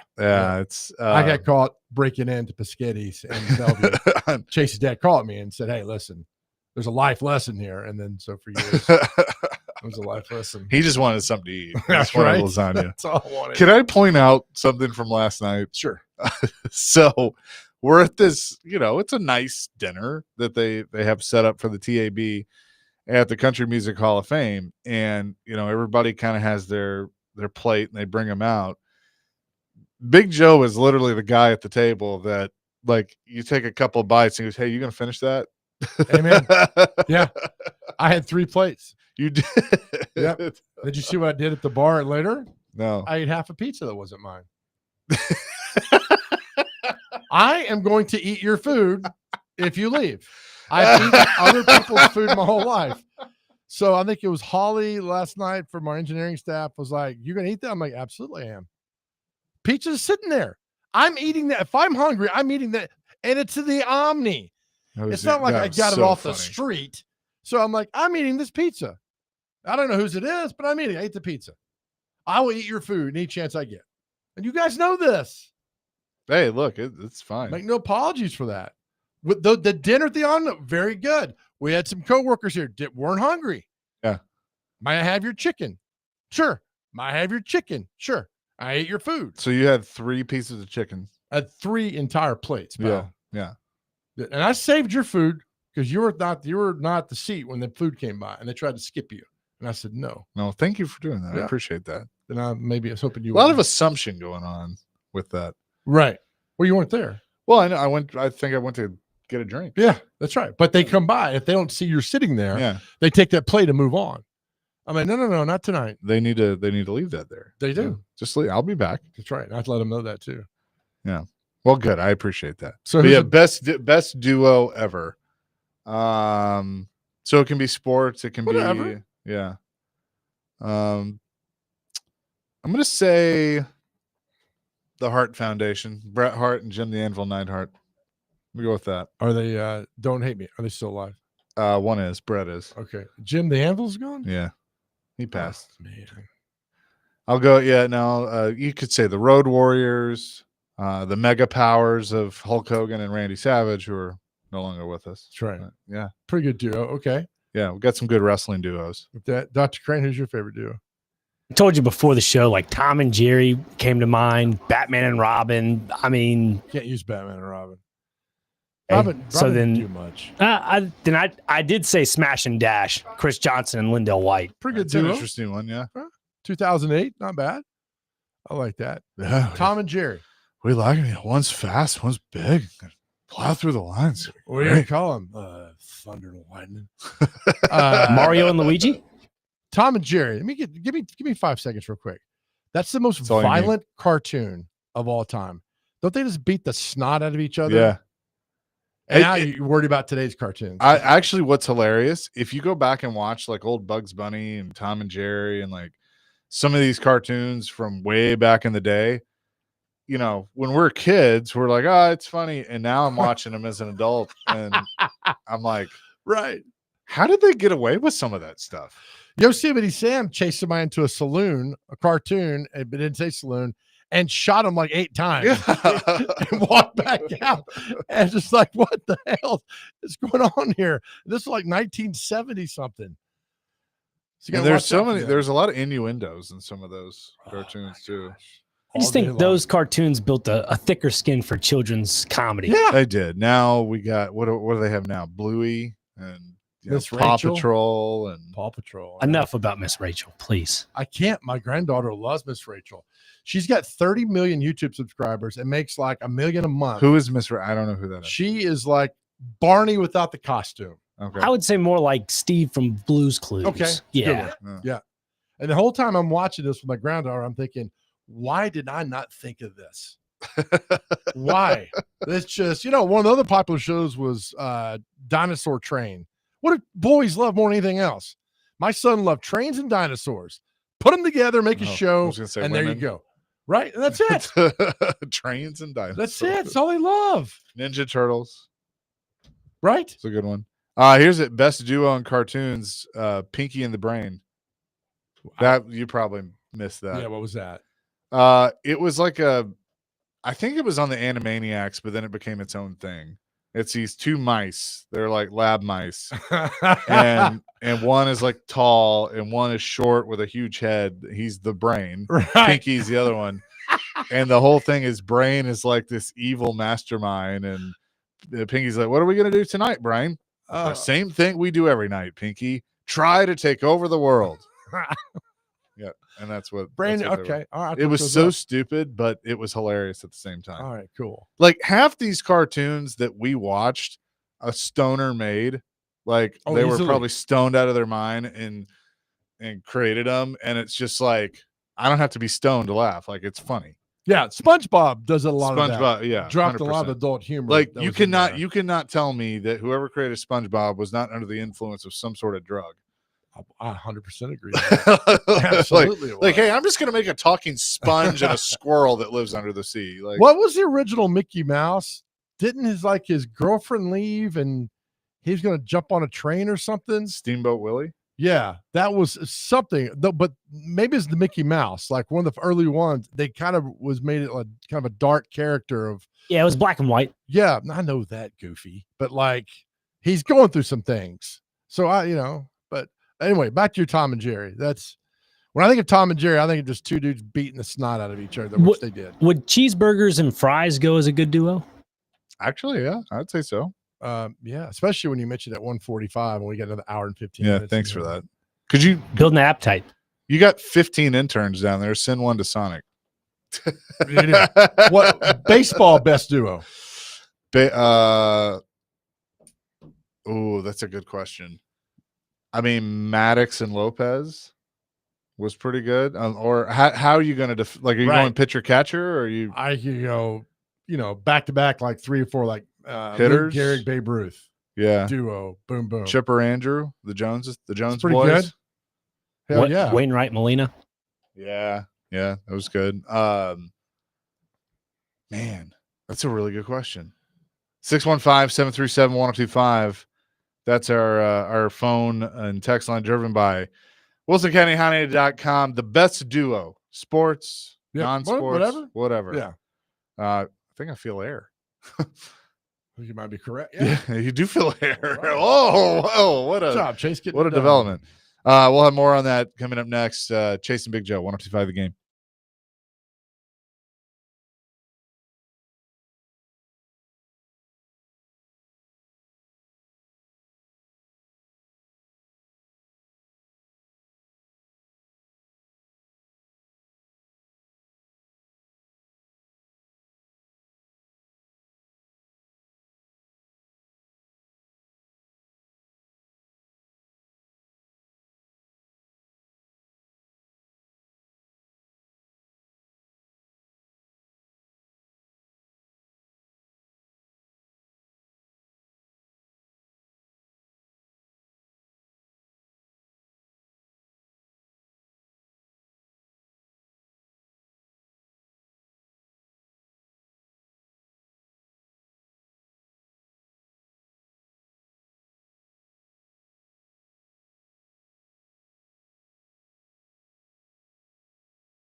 Chasing Big Joe, 102.5 The Game on this Tuesday. Our question of the day, best duo ever. And a lot of people weighing in on the text line, 615-737-1025. Our phone and text line is driven by WilsonCountyHoney.com. 0943 says Hall and Oates. Yeah, they're back. They're not back together, but they settled their lawsuit. So that means one more tour, probably? Probably, yeah. Because, again, they don't talk. That's fine. Just go out and talk on stage, play music. Right. And make money. Yes. You'll make money. A lot of money.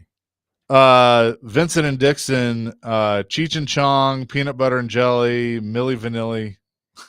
Admit it. You bought Milli Vanilli's CD back in the 80s. Cheech and Chong, fantastic duo. B-Man says Tango and Cash. Great movie. Stallone and Kurt Russell. It's a great movie. Joey and Gallatin, Boom and Zoom, Ingram and Kamara. Is that what they were called? Boom and Zoom? For a short period, because Kamara didn't get to New Orleans till 17. Yeah. Mark Sanchez and Hernandez, the butt fumble. For the Jets. Yeah. That's just a crazy play. He's never going to live that down. Never.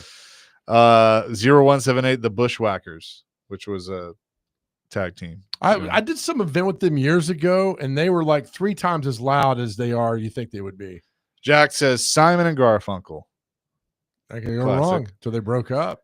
9531, another wrestling one, the Rockers, Marty Jannetty and Shawn Michaels. Are they still with us? Sean, yes, they both are. Good. Yeah. They're not a tag team, obviously, but yes, they are. Andrew from Dover talking about cartoons. Do you remember the show Dinosaurs when we were kids? Is that like the stop action or I know what he's talking about. Yeah. It had like the baby dinosaur that was sitting there. Like, that's a mama. That one? That one. Yeah. That's not the mama. The not the mom. Yeah. Was that Billy Madison, Joe? No, it was a show. Yeah, when that little baby, that little dinosaur baby, and I like to say, that's not the mama. Then the mom would come around and he's like, that's the mama. Oh my God, I forgot about that. How do you remember that? I don't know. Zach and Franklin, Shaggy and Scooby-Doo. Yeah, I mean, and they were on Zoinks. They were probably on a little bit of the wacky tobacco. Yes, but who did the voice of Shaggy? That'd be his daughter kidnapped. Casey Kasem. Yep. His daughter Can't remember. Oh my God, Josh. Oh Lord. I don't know if I should read. I'm gonna read it. Do it. The best duo, Jennifer Aniston's breasts. I wouldn't have gone there on Jennifer Aniston, but sure. All right, Josh. Thank you. 1978, John Rocker and a middle finger. Oh my gosh. Yes.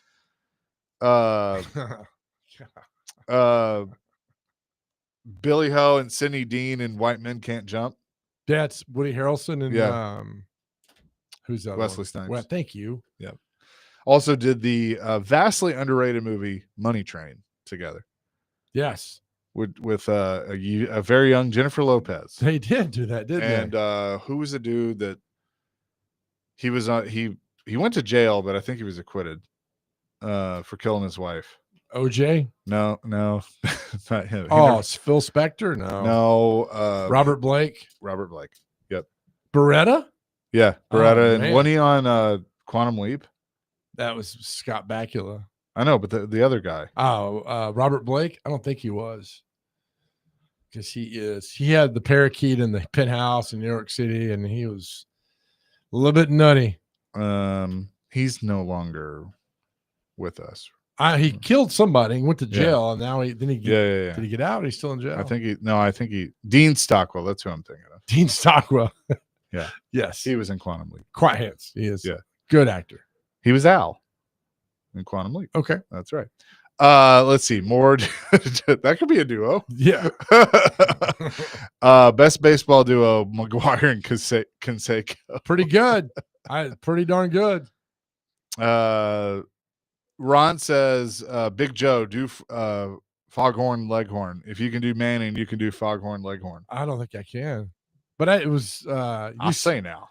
I say, Oh, I say. okay. All right. I mean, I have to work on that one. Yeah. But I'll get a little bit, man. I'm saying I was going to go. Here's a good one. Dylan says, best duo, Harley Davidson and the Marlboro Man. That's actually a movie that was terrible with Don Johnson and Mickey Rourke. Awful movie. Let's see what Eric says. Eric, best duo, go. Hey guys, I've got several. You know, you could have like Mork and Mindy, Starsky and Hutch, Laverne and Shirley. As far as wrestling duos, I remember the Rock and Sock Connection, Rock and Mick Foley. Also cartoon duos, guys, Porky and Daffy. Also, this had to be done on drugs. I would say Ren and Stimpy were definitely done by John Krawalski. And as far as food, I'll go bacon and eggs and ice cream and cake. Those are some deals I thought I'd throw out there. Guys, y'all take care of those. Well done, Eric. Thanks, that was Bubba. good. That was really good, Eric. Yeah, Ren and Stimpy. That was one of those that, like, I wasn't hugely into them, but a little bit. But once you watch, you're Yeah. like, what in the hell Happy, is happy, going joy. on here? I will say this. We had a text on this. I believe this. Beavis and Butthead. Oh, is that Beavis and Butthead? Yeah. I love this theme song. Mike Judge. I think I could be wrong. I think Angus Young played that. Oh. I think he did the guitar part. Oh. Mike Judge like wrote it all and but I think that's very cool. I think Angus might have done the guitar part. I could be wrong. As far as duos go, and I remember reading this, like they would wear the AC/DC, the Cinderella shirt, Beavis and Butthead, and so in the mid '90s, all these '80s glamour bands came back. Yep. Because a lot of these guys live because there they're in watching Nashville. the videos. Our friend Harry Miller Henry's friends with a lot of them. Yeah. So they started to go back on tour again because the Winger shirt, Cinderella, all that stuff because of Beavis and Butthead. Yep. It was a show before its time for sure. My favorite video, they did Culture Club, right? Mm-hmm. And there's a song, Boy George says, I'm a man. And they cut to Butthead. And he says, you're a man. And that's when it started for me. And I was like, what are we having here? And then it just took off. So man. there are times where like somebody will ask me a question and I don't know the answer. And I'll go, and if you know, you know, like there are people that are like, is that Butthead? Beavis and Butthead? And I'm like, that's great. And they did that SNL skit too with who's the guy that played Ken in the Barbie movie? I see his face now. Ryan Reynolds. Yeah, Ryan Gosling. Oh, Ryan Gosling. Yeah. They did Beavis and Butthead and Saturday Night Live, and it is very, very funny. One more. Joey from Gallatin says propane and propane accessories. Thank you, Hank. Appreciate that. These are well done. We'll get to more of these, but back into other things coming up next. Chasing Big Joe, 102.5 The Game.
Hour number 3, Chasing Big Joe, 102.5 The Game on this Tuesday. He's Big Joe Dubin.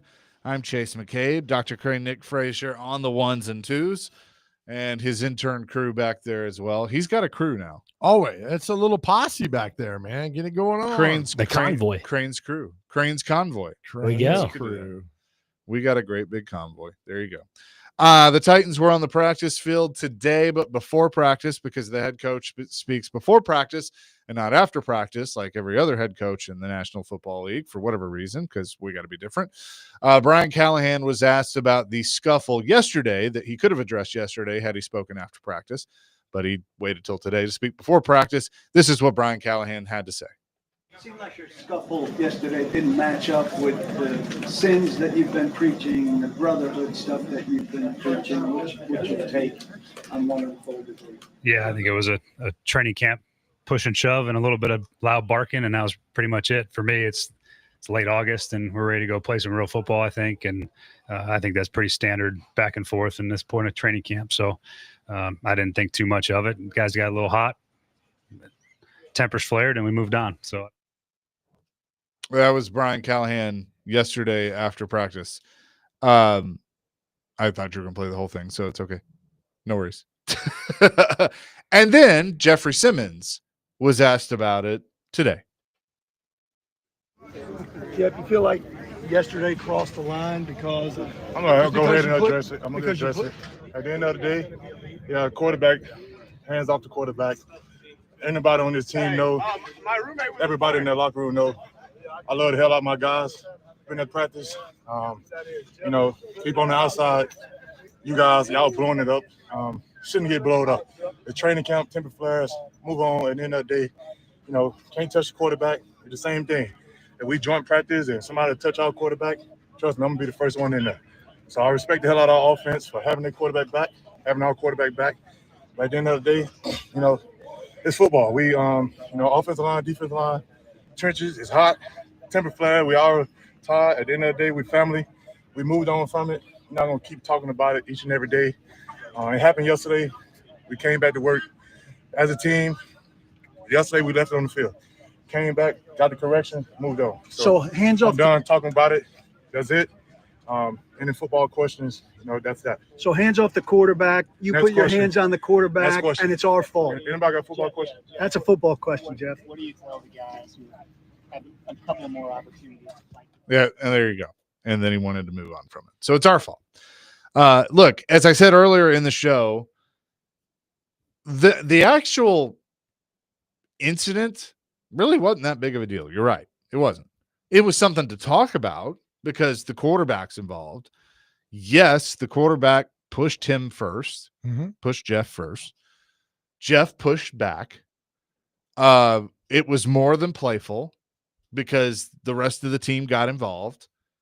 And again, my issue now is you could have squashed it all very quickly, but the head coach doesn't speak after practice. He speaks before practice for whatever reason. I don't understand that. He could have walked out there and go, hey, look, we had a little thing today. Talk to Jeff, talk to Cam. It's training camp. That stuff will happen. It's hot, but we've worked it out. They're cool. They've talked to each other. I'll let both of them come up here, address it real quick.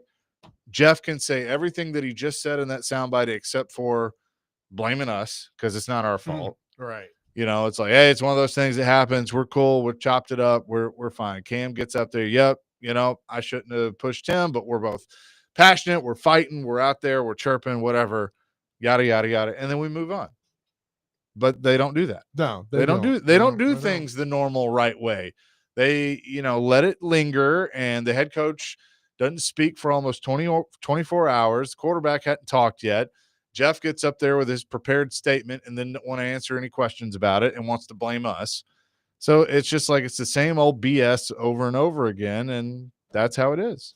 And then it becomes a big – and then they want to say we blow it up. Well, we blow it up because you don't want to address it right. Yeah, right. And there you go. Yeah, that's pretty much sums up what's going on in Titans training camp right now. I want to talk about Cam Warren today, talking about that. If I'm the head coach and I see the quarterback run over and do that, I am on that quarterback's, Yeah, I'm telling you, I'm on his butt. To the media. But the thing is, the positive that gets lost in this is I don't have I like that he's got as much passion as Simmons. I don't want him hurt. You don't do that to Max Crosby. I hope they all have passion. I hope everyone is. I mean, is it fair to question if they do or not sometimes? Let me ask you this. First game, Cam Ward throws a touchdown pass. Is he going to run down and shove a Broncos defensive lineman in the back? I hope not. Exactly. I hope not. Why are we not on his ass for doing that? He's the best. a fair point. That's He's a fair the best. point. You make a fair point. I would be so, if I'm Callahan, so livid that you did this. It's a little, I guess it's looked at a little differently because they're teammates, but it's kind of like, in my mind, it's like telling if your granddaughter keeps, pushing the cat and the cat's starting to get pissed off.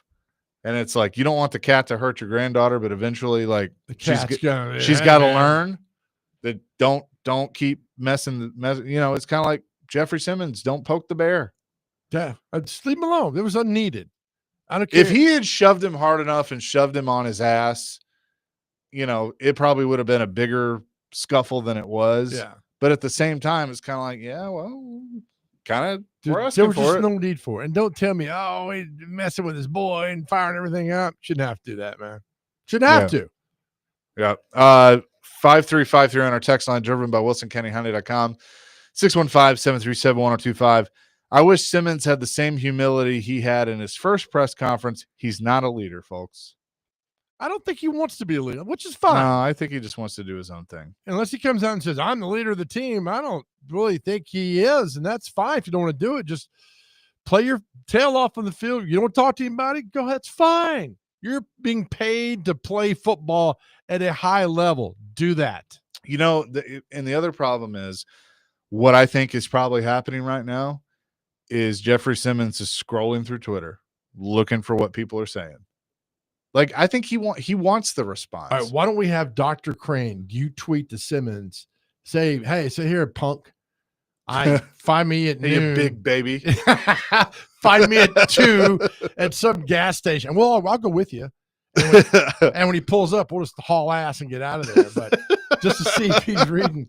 I just show up at a that gas light station. blue truck pulls up Just pull up at a gas station with a pizza box. Hey, Jeff, here you go. The pizza. It's like, what are you doing here, man? He has no idea. No, honestly, though, I've told you all this, I will strap up the pads. I'm ready to do it. I really would. Simmons would hit you until sometime until October. You know that lake that you shouldn't go in that's over there that Levis supposedly threw a football in? You would be in that by the end of and just a context, so would I. And I'm bigger than you. That's fair. He would throw all of us, I think, by like a rag doll. I've been crushed by a trailer door before, but I think he's probably about the same. Your original thing. How did this conversation start? What'd you say?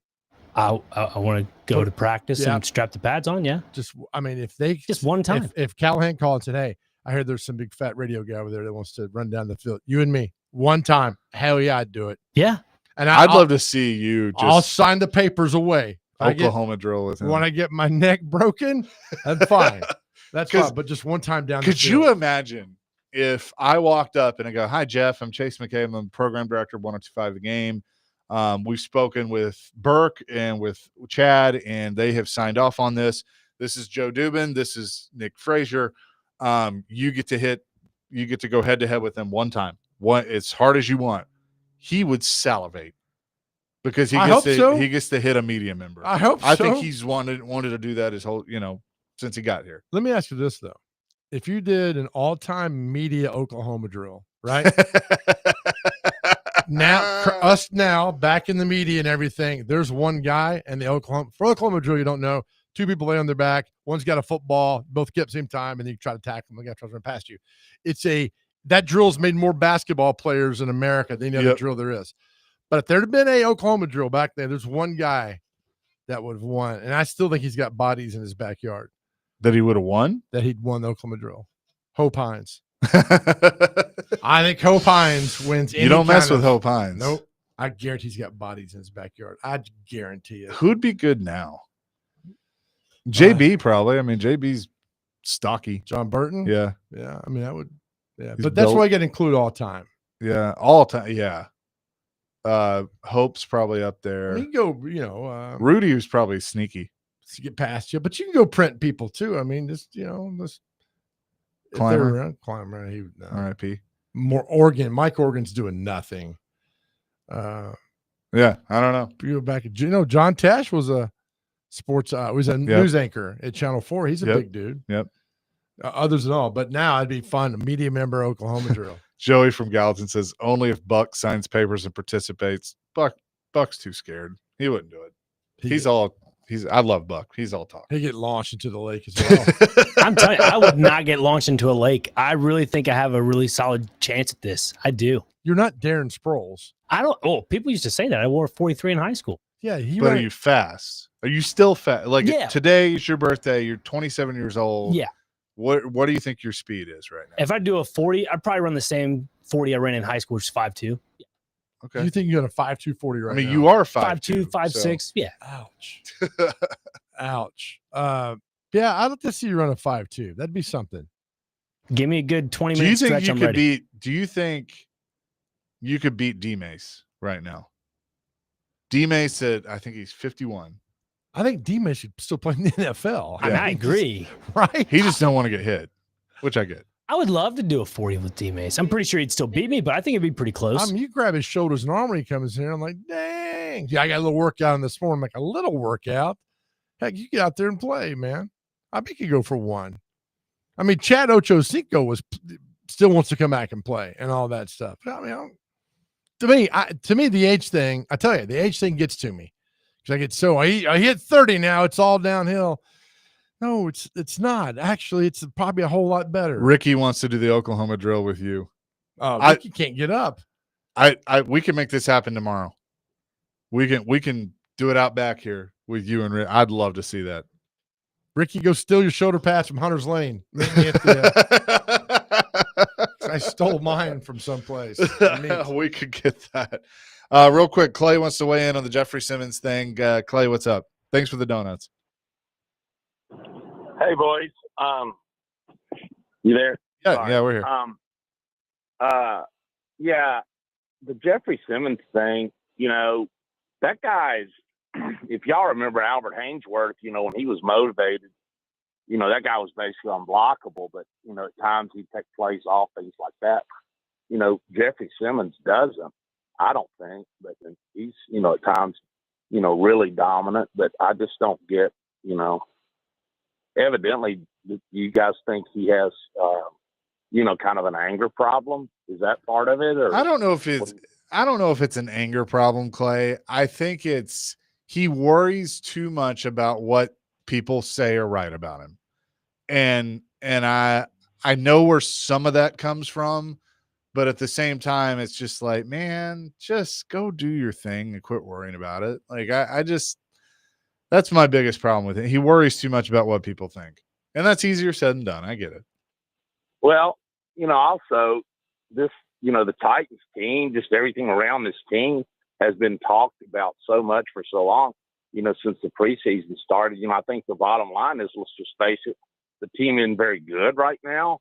Yep. I am a Cowboys fan first, but I want the Titans to do well. I want them to be successful. I'd love one day for them to win a championship for my hometown. That would be awesome.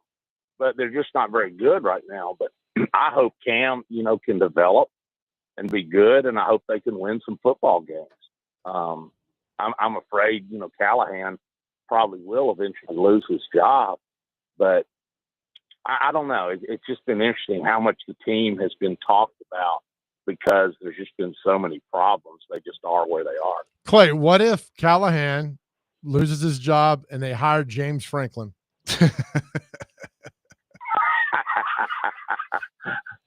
I might not be a Titans fan. That's be a lot of us. That's correct. Yeah. I enjoyed winning, but as a person, James Franklin, not so much. That's what he said about you. That's all right, though, man. He probably Clay. did. Who knows? Clay, thank you. You enjoyed the donuts there, Big Joe. I know you love them. He did. He ate. You brought a dozen. He ate 11 of them, I think. At least. Maybe 14. Appreciate Hey, it, boy. Clay. Thank you. Always enjoy when Clay calls in. We'll have more coming here on Chasing Big Joe, 102.5 The Game.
Chasing Big Joe, 102.5 The Game on this Tuesday. Be a hero and save a life. Tomorrow at the 12th Annual Williamson County Battle of the Badges Blood Drive. The drive will be at the Brentwood Concord Road Library tomorrow from 6 a.m. to 6 p.m. 102.5 The Game will be on hand from noon to 2 with swag to give away and a chance to win free concert tickets. So be sure to check that out. Now, you have an interesting SEC topic as college football starts this weekend with week 0. We are very excited. So anything college football that I come by, I'll just gobble up and love. I love history of all that stuff. So Chaser, we're going to new SEC schools. The first ever win for each SEC football team. Vanderbilt. Who was Vanderbilt's very first football win over? Tulane. Peabody Normal School. Beat them nice. in 1890. South Carolina. Their first win was over. First SEC win? First football win. Football win. Okay. Was over NC State. Columbia AC. Okay, cool. Must be a heating and air conditioning company. Yeah, we need them. So that's a kind of the goofiness here. Oklahoma's first win, 1896 over Norman High School. This is a real opponent here. Auburn's first ever win was in 1892 over this school. Alabama. No, guess again. Is it a school I'm going to know? Yes. It's the longest rivalry in the South. Tennessee? Nope. LSU. Nope. I don't know. Georgia. On down. The Tennessee Vols, first ever win, 1892, off a college not far from their campus. Tusculum? What's a good guess? Keep going. Carson Newman? Gosh, another good guess. Keep going. Go the other way. Go west. From Knoxville. West to Knoxville? West from Knoxville? A little bit west of Knoxville. 1892, the Vols, their first win was this school. Oh, what else is over there? I don't know. It's where Pat Summitt lived. It's where Phil Fulmer lived. It's a city. Then there's Oak Ridge? Somewhere in Oak Ridge? I go a little bit more east. We're holding on Alcoa? Alcoa. That's a big football game of year versus high school. Alcoa and Marshall? you got this. Is it where Chad Pennington played? Yes. Well, no, it's over. It's where Randall Cobb played Alcoa, and their big opponent every year was. Crap. Help me, Dr. Green. Do you know? He came from whatchamacallit. Not Macaulay. It starts with an M though. Maryville. There Thank we you. go. Maryville. Tennessee bit Maryville College in 1892. Now, some of these probably shouldn't count, but Dr. Crane, you'll like this. Mississippi State's first ever SEC win was against Ole Miss, 1901. Love that. Gainesville beat Gainesville AC, whatever that is. LSU beat Gainesville, Natchez. you mean Florida? Florida beat Gainesville AC, Yeah. yes. Missouri. Now, if you're a Missouri football fan, you should be ashamed of this. Y'all's first ever win was over the engineering department in 1890. You don't get credit for get Henry Rothenberg on the phone. He's a Missouri graduate. That is unacceptable. Titans Amy is too. Unacceptable. So A&M, Ball High School, Texas, Dallas FC, Arkansas beat Fort Smith High School, which I'm probably sure they maybe couldn't beat today. There's a joke that like my dad would make about this that's probably not correct to make anymore. But you know, the old phrase was they played the blind school. Yeah. You know. But again, we probably shouldn't do that. But they're claiming, well, we go back to Auburn now claiming 14 national championships. Yeah, right. What's the criteria for this? I mean, why is this all of a sudden also important? Because Alabama lied for years about it and added I guess what they're got? like, hey, how good are we going to be this year? Not very good. Let's claim some championships. Make us feel better. Well, we did the 51 national championship run with Tennessee and 5 other schools. And okay, let's do. I can do this real quick. Because 04, they're claiming 04, right? All right, hang on. They are. Let's do this real quick. Because that was they got completely hosed in their mind on that. Just a moment. Talk amongst yourselves for a second. Yep. That's so LSU had won it all in 03. Then Auburn came back in 04. 2004 Stacked. was USC. Yeah, USC got it instead of Auburn. Okay, here we go. 12-team college football playoffs. Final seeding and rankings. USC, Oklahoma, Auburn, Texas, California, Utah, Georgia, Virginia Tech, Boise State, Louisville, LSU, Iowa. Notre Dame was not eligible They're not eligible, and automatic conference champs are seeded in. Utah was the unbeaten Mountain West. Okay, there you go. First round, California defeats Iowa 27-17, a 5 over a 12. The 6th seed beats the 11th seed LSU 31-28. Urban Meyer. Georgia defeats Louisville 34-20. David Green and David Pollock, too much for Louisville. Were they there in 04? Yes. Is that right? Yeah. Virginia Tech, the 8 seed, beats the 9 seed Boise State 38-30. Marcus Vick and Frank Beamer's Hokies winning in a shootout. The quarterfinals, USC and Virginia Tech in the Fiesta Bowl. USC beats Virginia Tech 38-21. Leinart, Bush, and White were too explosive. Texas beats Cal 24-20. Vince Young makes the big plays late. Auburn and Utah. Auburn defeats Utah 28-17. Cadillac and Ronnie Brown keep the Tigers perfect. The 2 seed Oklahoma beats Georgia 27-24. Jason White to Mark Clayton seals it. The semifinals, USC and Texas in the Rose Bowl. SC defeats Texas 35-31. Oklahoma falls to Auburn 20-17 in the Sugar Bowl, and the national championship game sees USC take on Auburn. Auburn keeps it tight with the defense, but USC's offense is too much. The Trojans wins 31-20. Take the title down, Auburn. You just heard it right So there. according to ChatGPT, you should not claim that championship. And that's something. Well, I mean, we saw UCF's claiming 2017. Gosh, we should beat them on that day in the Peach Bowl. We never hear from them again. But you know what? If it fits your narrative, go for it. There you go. 615-737-1025 is our phone and text line, driven by WilsonCountyHyundai.com. The heat's getting to me. I need to break, don't I? Is that Yeah, right? we're at 84 degrees. Okay, but is it time to take a break? Absolutely. Okay, all right. Well, that's what I've lost track. That's what I needed help with.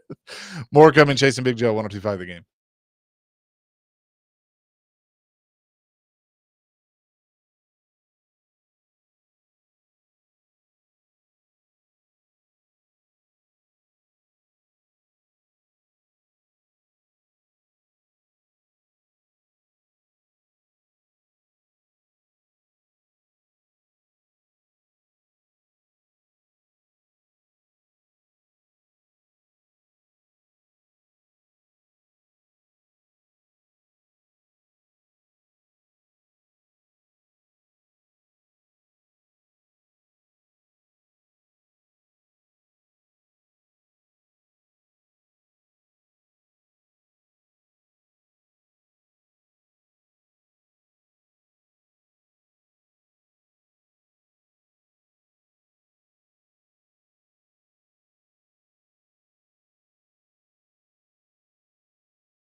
So hands off the quarterback. You Next put your question. hands on the Next quarterback, question. and it's our fault. Anybody got a football question? That's a football question, Jeff. That was Jeffrey Simmons earlier. And Paul's right. It was a football question. That was him today. Good times. Chasing Big Joe, 102.5 The Game on this Tuesday. I'm so proud of him because most reporters back down. I say this with all my terms of endearment. I probably would have. Other than, oh yeah, Jeff, good question. You got the good passers today. Paul's like, no, it's you should know not to do that. What's going on here? And so that's another day left. The problem is, and look, I know Paul, is blunt, and so Paul will come across sometimes as being aggressive or whatever when he's asking fair questions, I think. But like, dude, just not every question is an attack. And he feels like it is. Next question. Next Okay. question. Hey. I honestly, if I'd been there today, I would have just walked away. And it's been like, all right, screw it. You don't want to do this.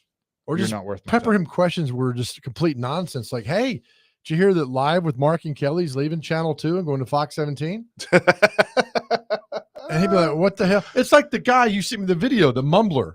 Oh, yeah. Did you see this, Dr. Crane? That was awesome. Falcons and social And media. Falcons and Titans, yeah. I mean, and he would be like, hey, so Jeff, but Simmons playing, he's like, man, I don't understand a word you're saying. And everybody else tried to be like, oh yeah, I see that. And Yeah. Simmons like, I don't. Why, what'd man? you say? Yeah, right. Fantastic. It was pretty So- good. I mean, it was pretty clever to do that. All right, what did you find? So about we're duos? doing the best duo. How we got into it's a long story. So with the football, I mean, and so we had Tim Hasselbeck on to talk about who he thought the best quarterback wide receiver duo was in NFL history. He said, well, it's Peyton Manning and Marvin Harrison. And he's right. They have 114 touchdowns together. Number 2 on this list with 105 touchdown combinations between these two. They're no longer playing football, recently retired. Who do you think it is? Recently retired. Uh-huh. Both within the last 5 years. They have 105 touchdowns together. Had no idea it was this many. Rivers and Gates. Great guess. That's number 4. Okay. Well, they have 90. All right, hang on. Recently They're not in the Hall of Fame yet, but first ballot. I'm trying to think. They won 4 Super Bowls together. I think that's right. Brady and Gronk? Bingo. 105 touchdowns. Oh, yeah. I had Okay. no idea. Number 3, they combined for 92 touchdowns. One of them is a left-hander. Retired? Yep. Recently or 20 plus years. oh. Aikman and Irvin. No. Quarterback's left-handed. Oh. Young and Rice. Attaboy. Number 4 was Rivers and Gates. Number 5 all-time touchdown combination is my favorite quarterback, Dan Marino, Mark Clayton. But right behind them, and this is all blowing my mind, Big Ben and Antonio Brown. Yeah. 78 touchdowns. They had come a in few. 6. They had a run there. And then 7, Peyton Manning, my guy Reggie Wayne was open 76 times for touchdown. So Manning. So number 1 is Manning and Harrison, and then number 2 is number 7. What is it? Manning and Reggie Wayne. That's insane. Drew Brees, Marcus Colston, Aaron Rodgers, Devontae Adams, and Jim Kelly, Andre Reed round out your top 10. But I knew they. Jim Kelly and Andre Reed was pretty. I just didn't know Gronk caught that many touchdowns. Because he was there from 11 to last year was 21, I guess. I wonder how many. I mean, and I knew it wouldn't be top 10, but how many Derek caught from McNair? Because I would say a majority of his touchdowns were from Steve. Yeah, right. I don't know, maybe 30, 40. Go on that list there. Yeah. I just think the Gronk thing is blowing my mind. I mean, that was like, holy 442 passes from Steve to Derek. But how many touchdowns? That's what. Pause. Hang on, I'm looking. Here we go. 32. It's a pretty good little list. 32 from McNair, 18 from Flacco, 5 from Kyle Bowler, 4 from Billy Volek, 3 Neil O'Donnell, 1 from Drew Bennett, 63. 1 from Anthony Wright, 1 from Troy Smith, and 1 from Mark Clayton. So 66. 2 from receivers. Not Yep. bad. 66 receiving touchdowns, 2 punt returns, 1 kickoff return in his career. I thought he had more returns than that. But his first touchdown, D-Mace's first touchdown was in the second quarter of a 23-20 loss to the Bears. Is that in 1998? That's the helmet game where they couldn't find Al Del Greco's helmet to kick the field goal. Yep. And then Hentrick came in and attempted an 80-yarder and missed by about 60. It was a 13-yard touchdown from Steve McNair. Gosh, it's like 27 years ago. He had, what's so crazy? He only had 1 receiving touchdown in 1999. And it was actually, I take that back. It wasn't a receiving touchdown. He had 1 touchdown. It was a punt return. Oh. Well, 99 offense for the Titans didn't actually light the scoreboard up. It was like, Eddie's going to get 100, 2 touchdowns. Good luck beating us. 2000 was the year. He all from McNair and a punt return. So there you go. Didn't have Neil. He had 1 from Neil in 2002. So 32 from Steve McNair in his career. Which compared to the guys on that list, it's a pretty big gap. Just shows you how elite. I mean, and when you perfect fit, like with Hasselbeck. Yeah. Perfect fit always wins. Adam in Portland said, Adam, was this a guess?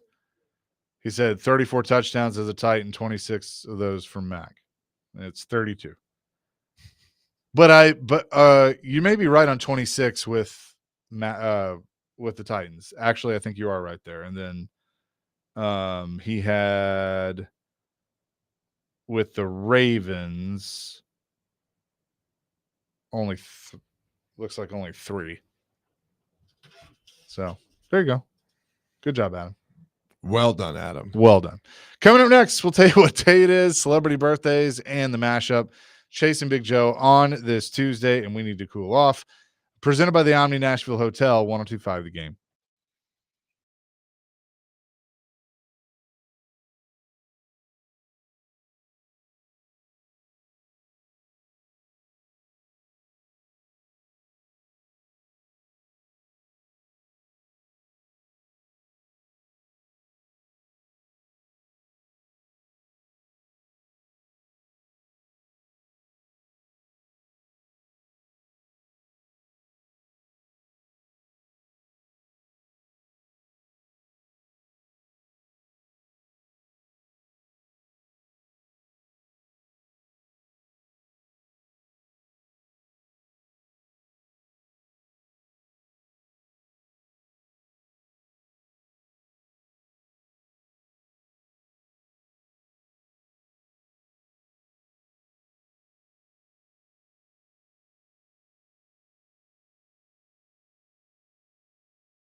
Chasing Big Joe 102.5 The Game on this Tuesday. DVD coming your way in just a few minutes.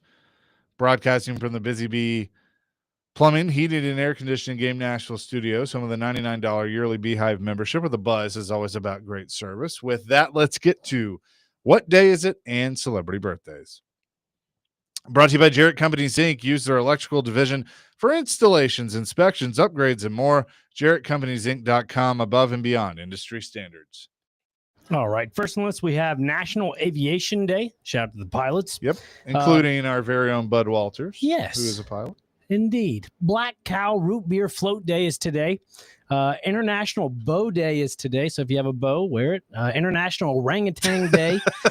What if I have a orangutan? Can I wear that? Sure. I'm pretty sure. Mr. Burns. International Talk Like Jar Jar Binks Day is today. You said Jar Jar Binks.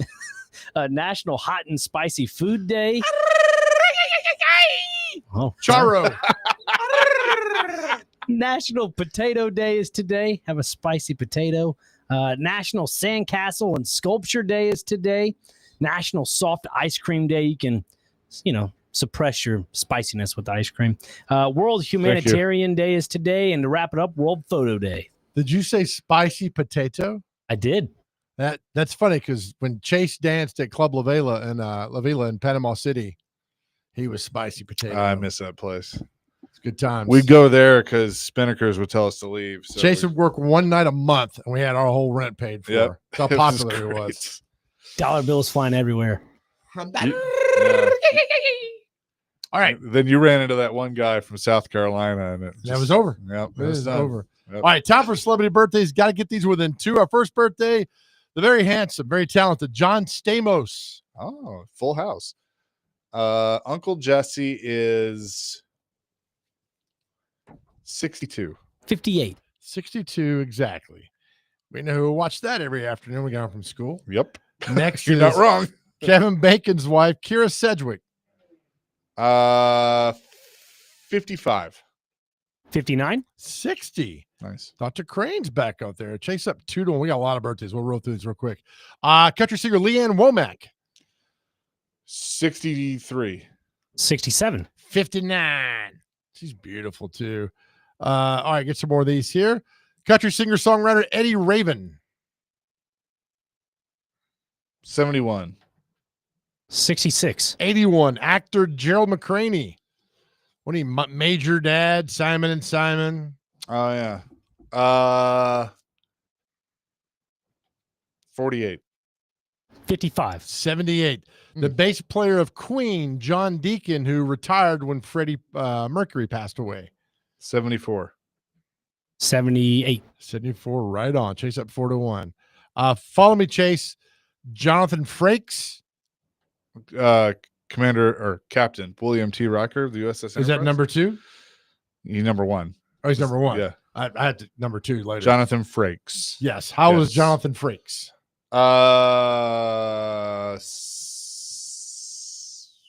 74. 69. 73. Chases up 5-2. 5-1. No, 5-2. I'm sorry. All right. Some more. Gary Chapman used to be married to Amy Grant. Lives Yep. out in Franklin. I went to a taping of Primetime Country one time that he was the host of out at Opryland. But that was funny. It was a good time. My grandparents took me. 64. 66. 68. Now it's 5-3. This is good, bro. I'm hurrying up here. Actor Kevin Dillon from Entourage. 52. 58. 60. Ooh, now it's 5-4. Rapper Fat Joe.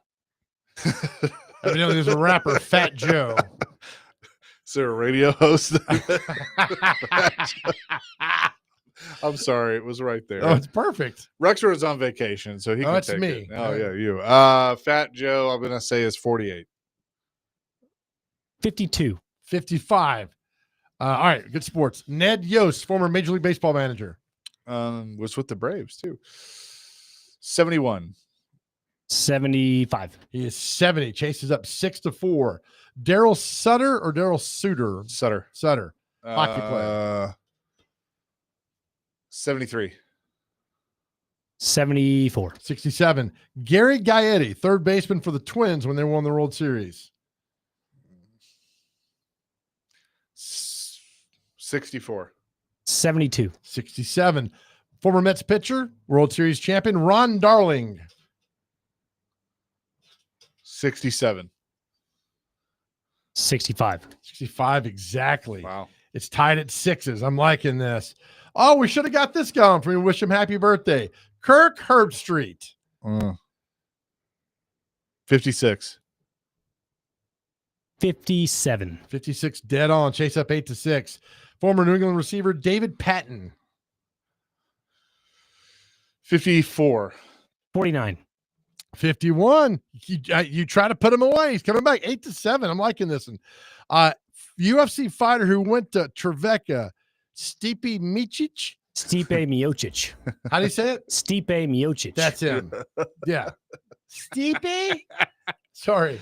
Stipe, you sounded like John Travolta trying to say, what's her name? Sandy? Ow, Sandy. How do you say it again? Stipe? Stipe. Stipe. Stipe Miocic. That's it. Stipe? Hey, Sleepy. I'm going to say he's 47. 38. 43. We have 2 birthdays left. Chase is up 8-7. Kirk Cousins. How old is Kirk Cousins? You like that? I do. 34. 38. 37. My goodness. For the last birthday, we got a good one. How old is Bill Clinton? For the win. 75.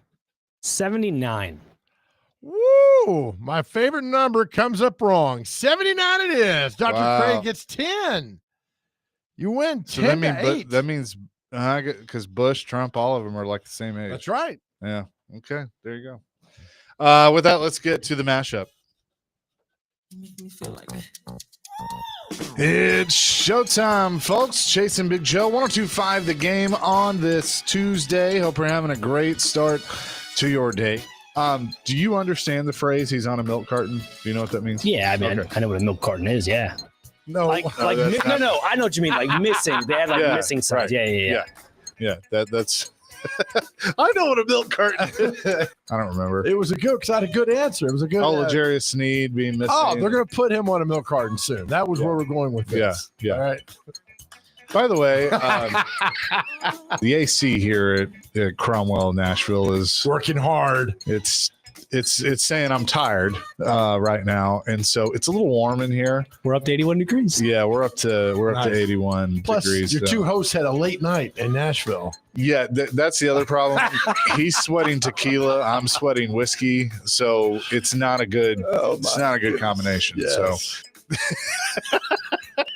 I am going to eat your food if you leave. I've eaten other people's food my whole life. So I think it was Holly last night from our engineering staff was like, "You gonna eat that?" I'm like, "Absolutely, I am." Pizza's sitting there. I'm eating that. If I'm hungry, I'm eating that, and it's in the Omni. where like somebody will ask me a question and I don't know the answer, and I'll go. Was that Billy Madison, Joe? No, it was a show. Yeah, with a little baby, that little dinosaur baby, and I like to say, "That's not the mama." Then the mom would come around and he'd say, "That's the mama." How do you remember that? I don't know. Ricky, go steal your shoulder patch from Hunter's Lane. I stole mine from someplace. We could get that. Oh, well done, Dr. Crane. Good way to end the show. DVD is coming up next. They are next. Again, the message all the time, we have a good time in here, but we care about you guys so much. If you're going through something or anything, please reach out to somebody. Please talk to someone. I tell you all the time that you are powerful and our world is a better place because you are here. As I say all the time, I'd rather hear your story than go to your funeral. You need help, go to GameNashville.com, click on the Chase and Big Joe show. There's a drop down for Unity Psychiatric Care, all the help you need. You don't have to go through it alone. Know that we love you. More importantly, more than anything else in this world, God loves you. Amen to that. Peace, love, rock and roll. DVD is next. They'll get into the Jeffrey Simmons comments and much more here on 102.5 The Game.